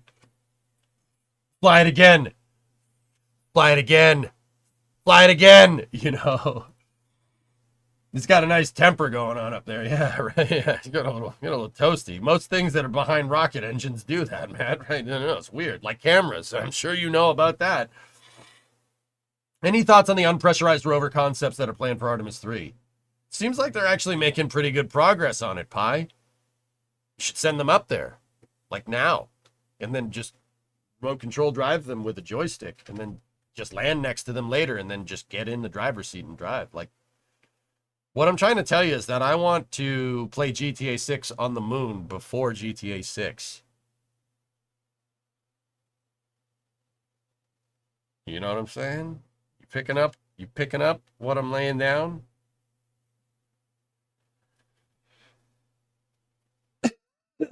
12 won't fly again. It'll get static fired and retired. Yep. Cameras like to fly around rocket engines. It's like they're a Red Bull. Yeah. Fly it again. And before the moon happens, before GTA 6. Weibo is, everybody's like, oh my gosh, I can't believe we got this before GTA 6. Is it all that bad if we get a moon landing before GTA 6? You talking crew on the surface via HLS by the end of 2026? Because I can't see them crew rating in that time. They'll crew rate the lander in that time, Josh. Of course. Not Starship end to end, just the lander. I can see that. I think that's very reasonable. You think a crewed mission to Mars could happen in 2028? Unlikely, Lunprod, but inside the realm of possibility. Unlikely, but it could. It would be funny if GTA 6 would be bad. Yuri.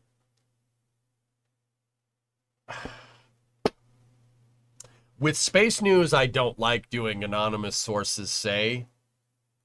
With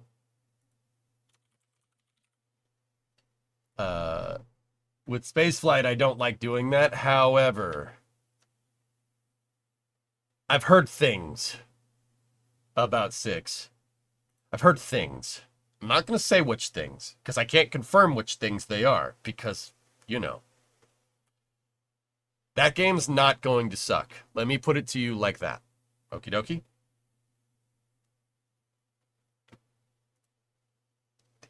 See this part right there? Yeah. That game is not going to suck. We clear? You picking up what I'm laying down? But when? I have no idea. I don't know. 2026. If it sucks, we're storming the compound. It doesn't suck, but it will blow. Maybe. Will it? Yeah, maybe. Are you what we call a celebrity? Nah, I'm a famous person correspondent.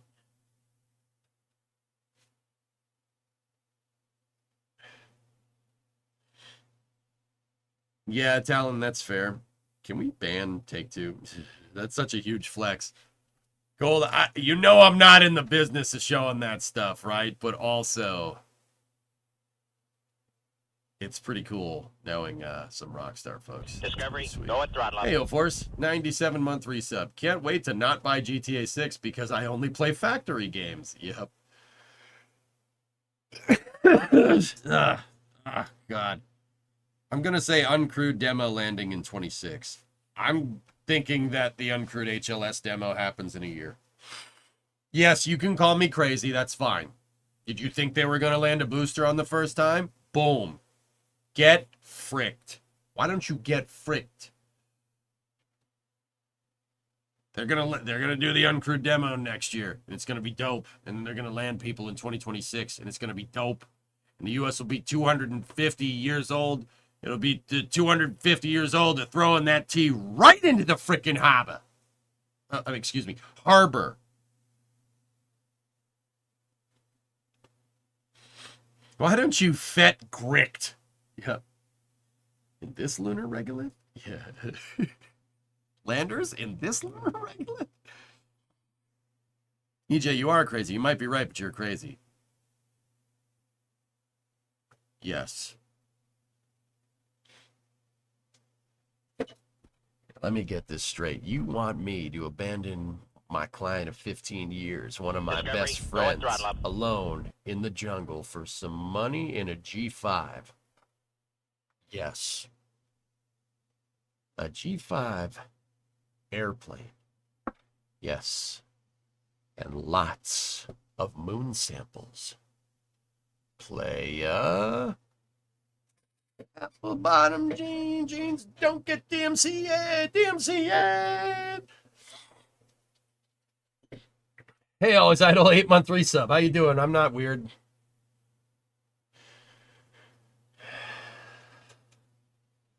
Universe is calling. You just gotta listen. Back in my day, EJ would do his builds blaring Fallout 4 radio and Aerosmith. Yeah, part of the whole, DMCA thing, Arsenal, is that we couldn't keep doing what we were doing.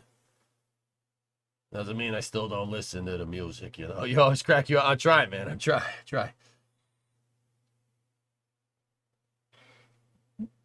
DMCA, boots with the fur. Back in my day, we'd save a shuttle. I can't even do that anymore, man. In the arms of your bunghole. We can change the lyrics up, and then it becomes transformative, which is why I constantly make a joke out of getting the lyrics wrong.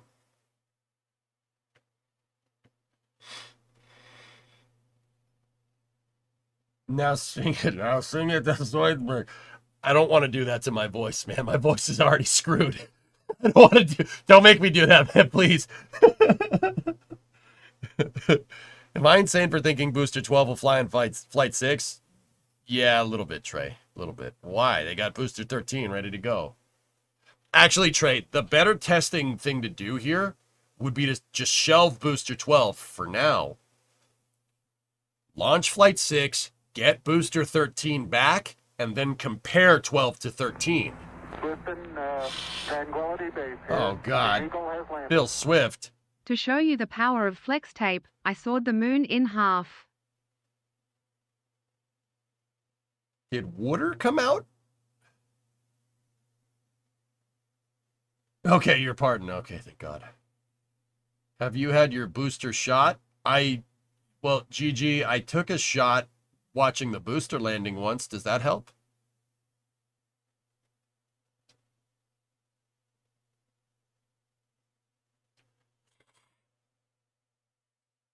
That's a lot of damage. How about a little more? Look, no water. Water.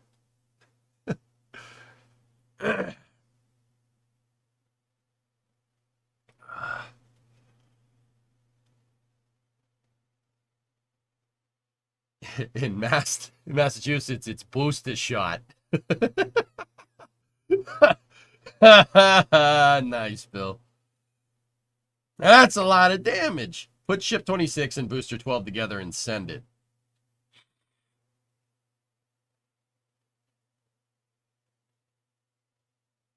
Kevin Michael Reed, Jan Michael Vincent would probably like that. Oh, God. All right. Do you think you'll play the Space Trucker game again? Nah, I'm into Satisfactory, and then, yeah, there's Hearts of Iron expansions coming out, and there's Factorio Space Age, which that's not a guarantee that I want to play it, but yeah, all my time is basically being taken up by the Pillar of Autumn. And yeah, I gotta finish that. How many microprocessors does it take to run the facility and boost a shot? Farming Simulator 25 next week, and then Flight Sim's coming out too. But when will you give RSSRO a try? Banana. Factorio doesn't hit the Space Age part for a long time. You basically have to finish the original game first. Oh, well, screw it. Then then I'm never going to play it, Shrub. We're never going to play that. All right, yeah, you're right. We won't play that. Ever. Ever. To be honest, your stream is like the perfect stream for RSSRO. I know the guys that made RSSRO. I'm pretty good friends with Maximal and Nathan. They're good dudes. Hey, greetings from the Netherlands. Hey, Haya, how are you? I would try to pronounce Godevond, but my mouth can't make Dutch noises. Sorry, man. Hi. How you doing? Back, what are we talking about? I'm kind of wrapping it down, Sea Kraken, because yeah, this whole thing is starting to not. Do you have friends in all the game dev and KSB communities? Yuri, I played Kerbal for 12 years, man. It's only very recently that I stopped playing it, and would probably want to go play it again eventually. Dude, you should have seen the stuff we made in KSP, dude. There's a reason why my analysis on space programs is good. It's because I played way too much Kerbal.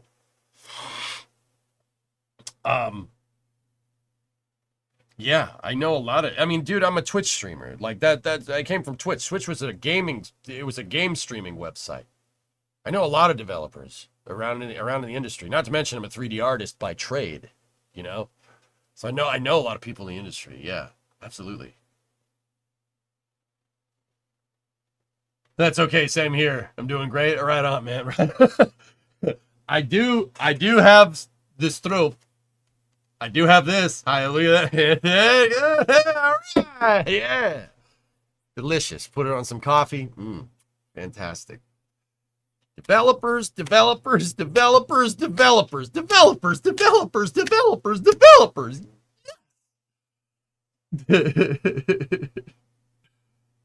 it on the top of the coffee mug. Yeah, man. Put it on the coffee. It'll float.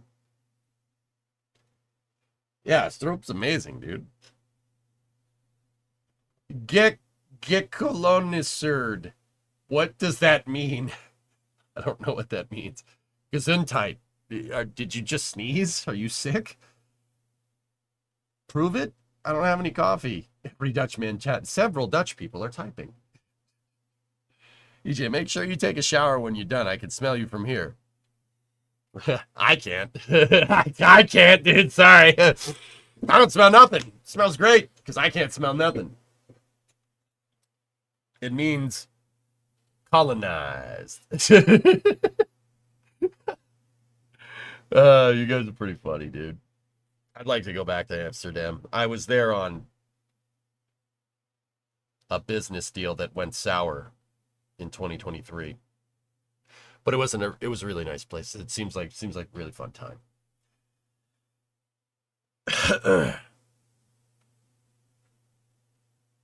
Oh, educational YouTube is fantastic, Josh, right? Yeah. Royale with cheese, that's right.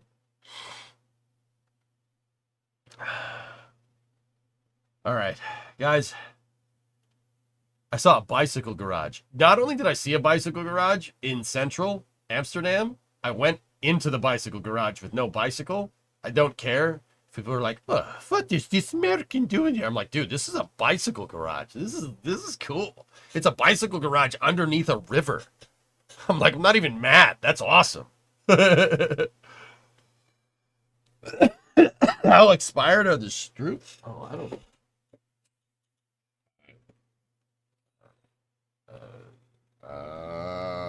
I don't know, my friend. I don't know if they do go bad. There's no expiration date on it. It could be like 6 years old. I don't care. Whatever. I'll still do it. I'm going over to Thanksgiving to visit your sister abroad. Cool.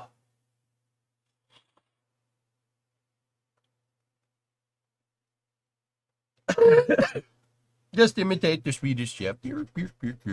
Hope you feel better. Kenji, I'll be fine. I just got to sleep it off. I like, full disclosure, I was already sick. And staying up till 5 a.m. to watch the entire election results and then getting 2 hours of sleep and waking up at 7 while you were sick proved to be a really stupid idea. I'm trying to keep telling you guys I'm not the smartest guy around. And people are like, no, EJ, it's smart. I'm like, no, you don't understand. I am an idiot. But I'm a professional idiot, so it's fine. So it makes sense. It works. You know, I do need to get a good night's sleep. 5 a.m. Are you nuts? Okay. All right. Rule 8 nonsense aside, I get it. some of you out there probably didn't like the results of this election. I think that would be a fair presumption. Some of you probably really liked it. I don't care how you feel about it.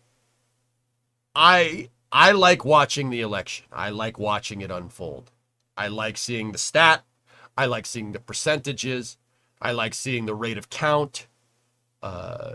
Which way a county will go, one way or the other. It should be three ways. That's how it was envisioned, but right now it's one way or the other.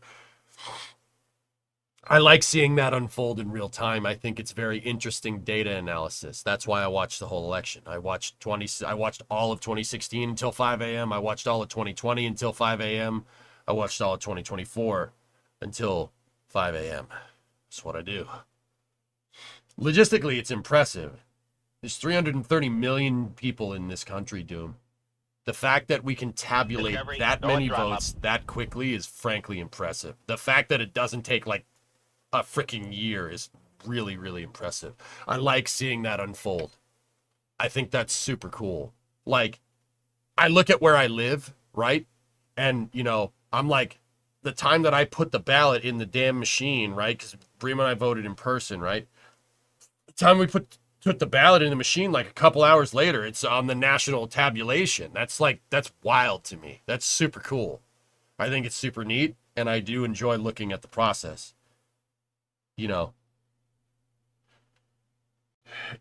Even if I'm like on the losing or winning side of things, I still think it's magical to see. It's super cool. It's super interesting to me. So yeah, that's why I made that idiotic decision of staying up till 5 in the morning. Yeah. Hey, Raven Guard, 55-month resub. Yeah. You just like number go up? Yeah. For my local time, I was up till 2 a.m., almost 9 p.m. glued to your computer. Yeah. Florida had all their votes in around 30 minutes after the polls closed. Yeah. Yeah, Fistus. They got tabulation down there. I mean, I can't really blame them about wanting to be like a beacon after what happened 24 years ago, because that was a nightmare. You don't stay up for the Iceland election results. What? How many presidents have you voted for that won? Oh. I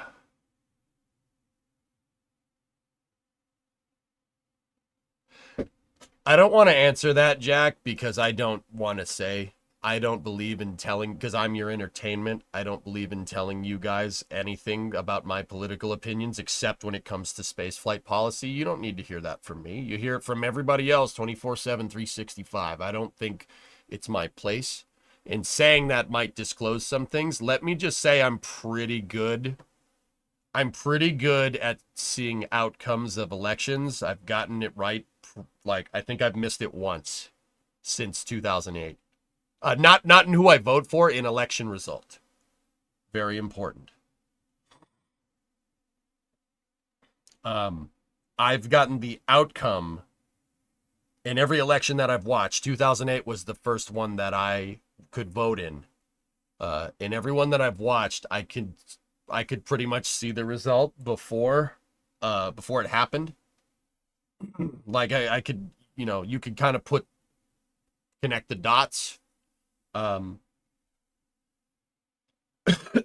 Because once again, like, I don't talk about politics, dudes, but I don't think, and I don't, you don't need to make politics your whole life, but I'm very interested in it, like in political science, just as a hobby. You'll never hear me talk about this stuff, except when it comes to spaceflight. So I do kind of keep track of everything, Jack, both sides. What's going on, rallies, what people are saying, etc., etc. I'll be honest, I'm kind of looking for space flight nuggets, and that's kind of the reason why I'm so into it nowadays. But yeah, I'm pretty good at seeing the result here. You mean 1908? Yeah, right. Yeah, I'm old, right? So, Jack, I'm pretty dang good at seeing what the outcome is. Even if the person that I wanted to win doesn't. Yeah, pretty good at seeing that one.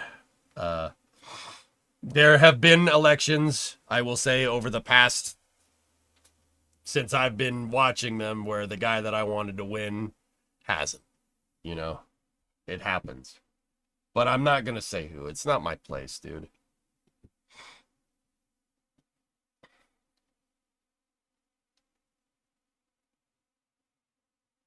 Hallengar, I think that's possible. I think Jim could come back. He's got some unfinished business to do, dude, and I don't think he's in the business of leaving jobs unfinished. Naval aviators don't usually do that. They don't usually work like that.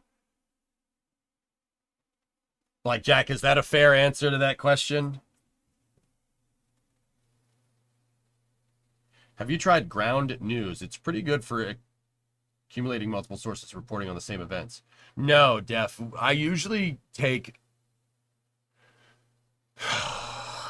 do you really want to know? Like, I don't use ground news. I switch between... Okay, I'll take last night. Last night, I was watching X, right, for results. I had 270 to win up. I had 538 up.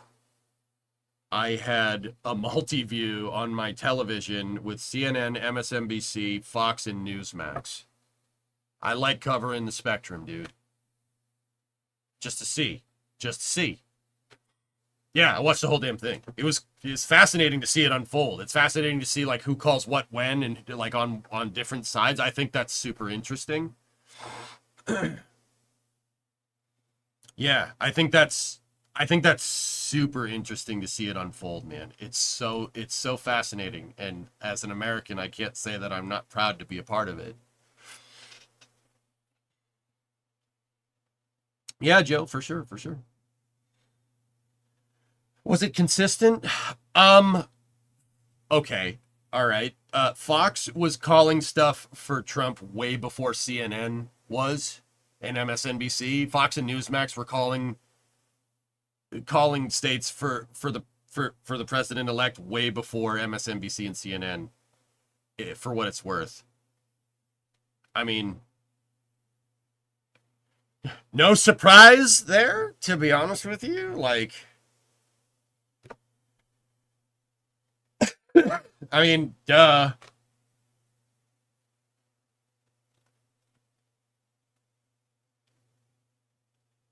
I've been wanting the election for a long time. I get the result next day, but I see the fascination. It's just interesting to me. It's just numbers from my stupid caveman brain, Bob. I think it's super interesting. I love seeing...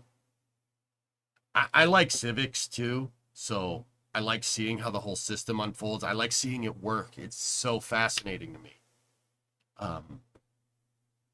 AP News is all you need? Yeah. Yeah, maybe in the future. I'm always open to more sources, dude. Can your caveman brain even handle the number 0? Yeah, I'm good.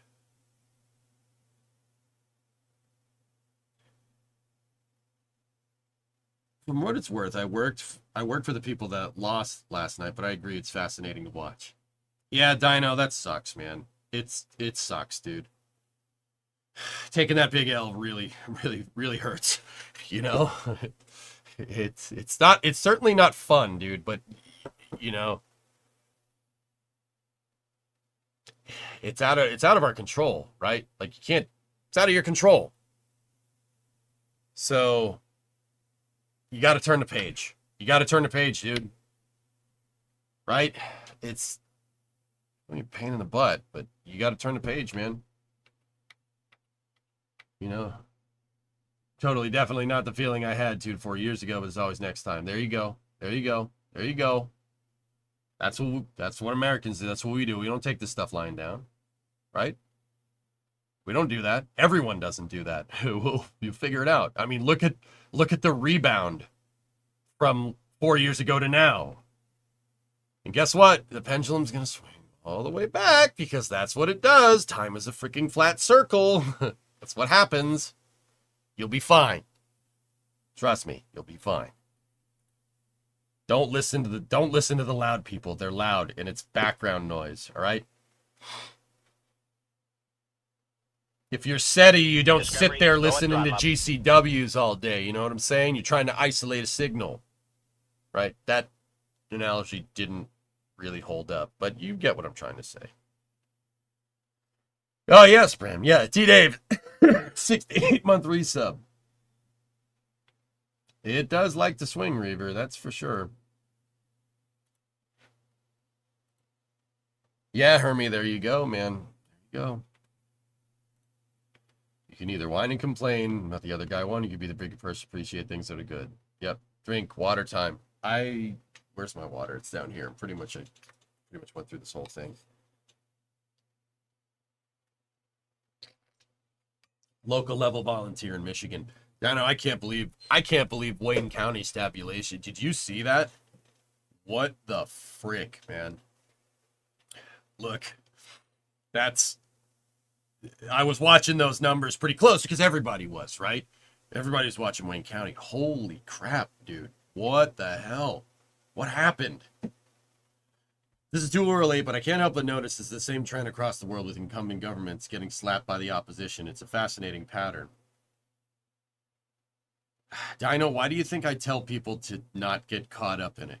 Because as our avenues of communication get bigger and the bandwidth for information gets a lot wider in how information is disseminated from person to person, you're going to get a lot more static. And that static has definitely caused the pendulum, the rate of swing of the pendulum to go back and forth a lot faster. Like, once again, that's super fascinating stuff. And I would love to have a conversation about it with you guys about this. I think it's super interesting, but I just don't think this is the right place. It's interesting, Just Space. Yeah, Trey, very interesting very interesting results. I think these results from this election should be studied. It's very strange because a lot of the pollsters were wrong. Like, not even within a nominal margin of error. Statisticians were looking at this and predicted it wrong. Like, it's not like, okay, we were 99% on the money and it was like 97% accurate. It's like, we said 100,000 people are going to vote and like 25,000 people voted. Like, they were very wrong.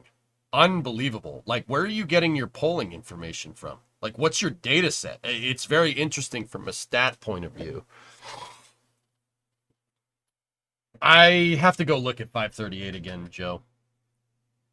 Yeah, Creation, there's some questions that need to be answered from a straight statistics point of view, dude, but I don't want to get into that. That's just gonna, where that conversation goes.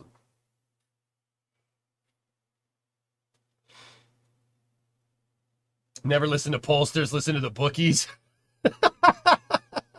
Yeah, dude, yeah, watch Vegas, man. You wanna know. You're not wrong. When there's money involved, right? Yeah.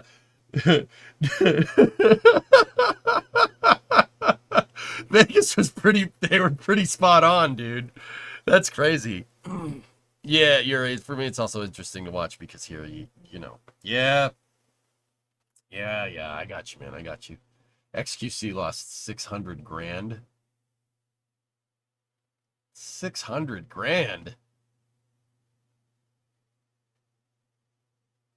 Wait, he has 600 G's to just throw down on a bet?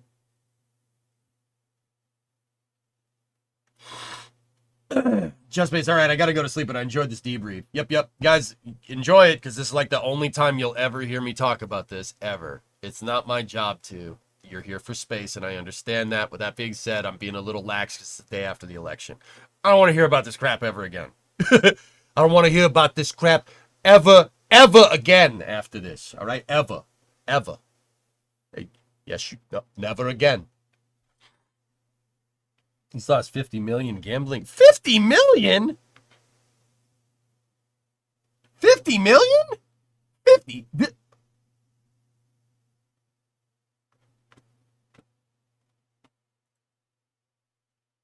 He wipes his butt with that, Cody.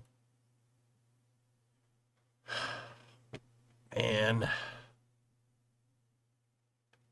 He doesn't have 600 G's for a bet anymore. Wow. There's an 8th grade poll that a company has done the last 4 elections that has been the most accurate polling place so far because they have the same opinions as their parents. Really, Fistus, that's funny. Give NASA 87 million for Viper. Man. I'm very envious, dude. 600, geez, man. What am I doing wrong? What am I doing wrong? Let's just daydream here. If Jim comes back, what does he do? And what does he do first? Renegotiate the SLS contracts. You're not creating brain rot. I'm sorry, I'm out of the loop. What is Viper? Viper was a lunar prospecting rover that was supposed to launch on the Commercial Lunar Payload Services Program, DEF, that NASA just pulled the funding on because it went over budget by $80 million. On a $450 million budget, it went over by 86. They finished the damn rover. It's finished and ready to go, and they canceled it. And they said, we'll launch a block of metal on the lander instead.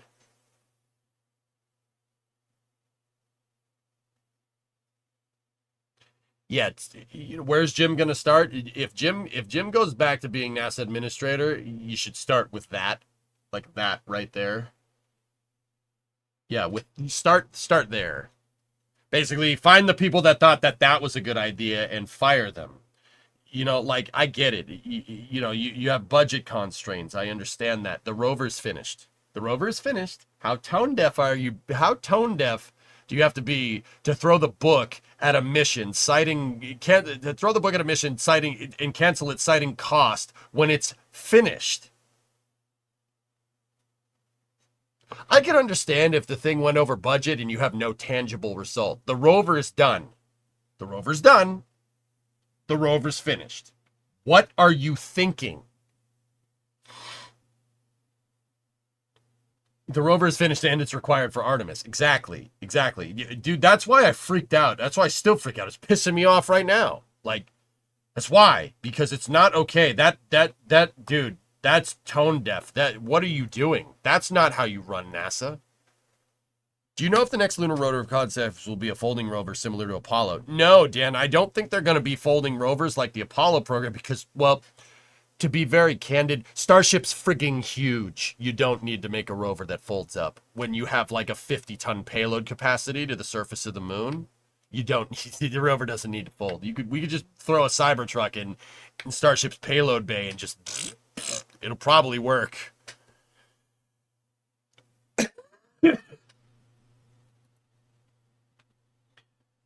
We still have it alive in Congress. It could 100% come back. I really hope so. Yeah, keep in mind, Congress is the one that's like, wait, you're doing what? No, you're not. The frick you are. You know, like, Congress is actually doing the right thing this time, which is weird. Blind squirrel finds a nut, am I right?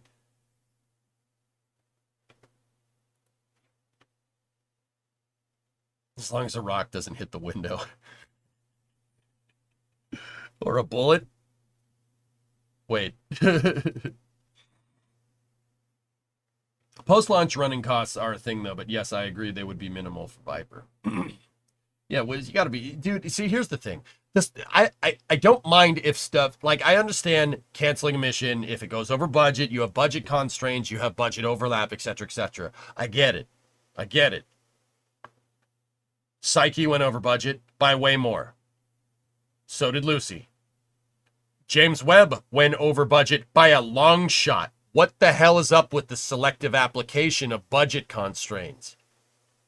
That's probably the bigger question to ask. Viper opened up that can of worms. Who gets to decide, oh yeah, it's okay. James Webb went over budget by like $18 billion. And somebody was like, yeah, it's fine. Viper goes over by 86 and they're like, no. What the hell's that about? I'd be really interested to find the answer to that question. Want to buy a catch tower? Yeah, of course. What the hell is that?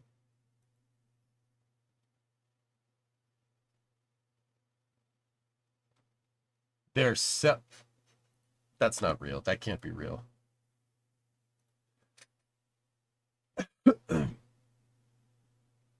Oh yeah, I had the wrong map. Yeah. This is what it should have been. It was rigged or something. It's just... What's your thought on Nancy Roman? It's a free freaking telescope. Launch it into space for the love of Jeb. You see that the Nancy Grace Roman telescope has some parts integrated. It's on track for the current planned launch date. Yes, I know. Yeah, you should do that. You should launch it because it was a free satellite. This is an easy win. This is an easy win. Stupid thing together and launch it into space. This is not hard. This is not hard. This is not. Is this difficult? It's not difficult. Just put. Jeb Bush? No. No. Jebediah Kerman. Jeez. Like, why don't we just take the payload and put it over there? Bro, it's literally rocket science. No. No. No. It's rocket engineering. Okay? And the hard part is finished. Your payload was given to you. Why is it free? The Nancy Roman satellite is a leftover Department of Defense Earth observation satellite that was gifted to NASA with a spare for nothing because the DoD was like, yeah, we don't need these multi-billion-dollar things here. You can have it. And what's really freaking annoying is that this happened a long time ago. This was like 2014. It was only until 2018 when Jim decided to give the damn thing a name to make it more tangible that they started actually putting these things together. NASA just had two, like, spare Hubble Space Telescope satellites just sitting in a hangar going,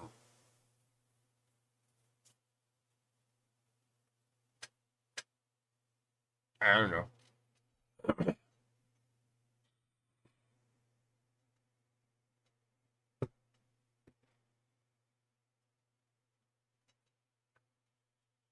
Like, dude, it's an easy win. It's an easy win. The Department of Defense just gives you another Hubble. Gives you two Hubbles.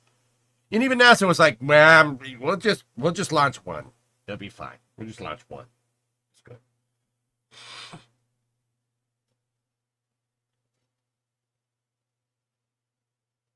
Yeah, exactly, Talon. Yeah, that's what Nancy Roman is. That's what the Nancy Roman satellite is. It's like an upgraded Hubble. Hey, Ashley, what's going on? What launch vehicle would you use to launch it? I believe it's Falcon 9, yeah. So we launch at least one on a Starship as a test payload with an arm. I would not be using a Earth observation satellite as a test payload. No, I wouldn't do that.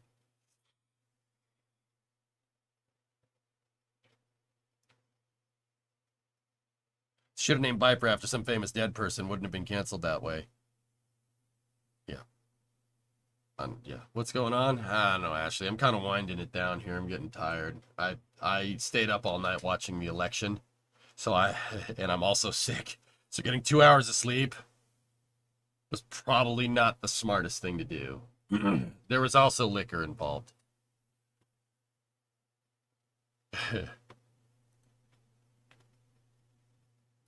No, Ashley, I'm not. And even if I was, I wouldn't disclose it to you guys. You don't need to hear my political opinions. I'm your entertainment. You don't go to the movies for political opinions, do you? I'm your entertainment. I believe in staying in my lane. I will tell you about spaceflight. And that's about it. Hot chicken soup. That's what I had during break, Alucard. I went and chugged like a bowl of chicken soup. And took a cold shower. I took a break between space news and gaming.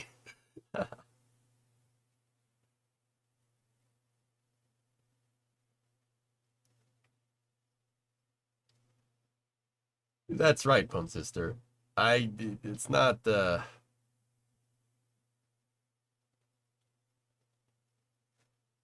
Yeah, Coochie Man, for sure. Yeah, Animal, we already went through that. Yeah, your entertainment is sick. Yeah, thank you. If the DoD gives more Hubbles, use it as a test payload. Yuri, my guess, dude, and a little bit of insight into the Department of Defense, they probably gave NASA those satellites because the DoD got something better. Makes sense. Yeah, Ben, for sure.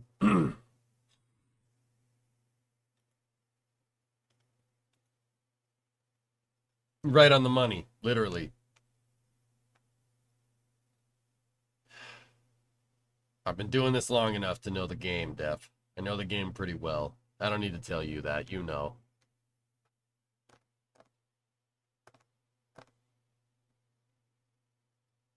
Just wait until those spicy Starshield contracts start coming up. The Lane 1 NSSL. SpaceX already got 700 million.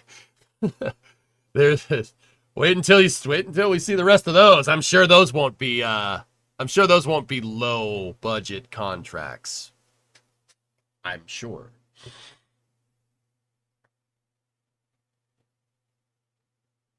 Anyway. All right, guys.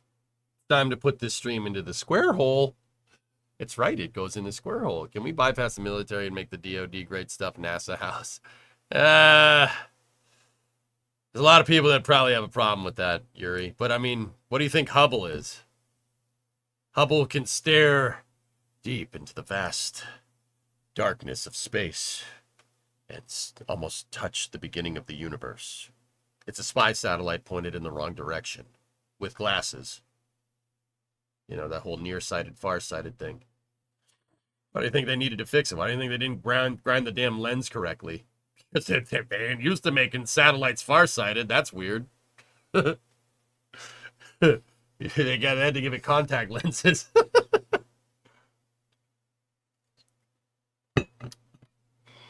All right, guys. I'll see you tomorrow. Back to the regular schedule tomorrow. You want me to look in what direction? Huh? I hope you guys enjoyed this space news. I will see you guys all tomorrow. This will conclude our broadcast day. Dang it, I don't have the damn thing up. I don't have it teed up. Crap. All right, well, I hope you feel better. I'll be fine, Gold Falcon. Just give me a good night's sleep. Good night's sleep. Cold shower tonight, hot shower in the morning. I'll be fine. I gotta find the thing. I usually have it teed up. Hold on.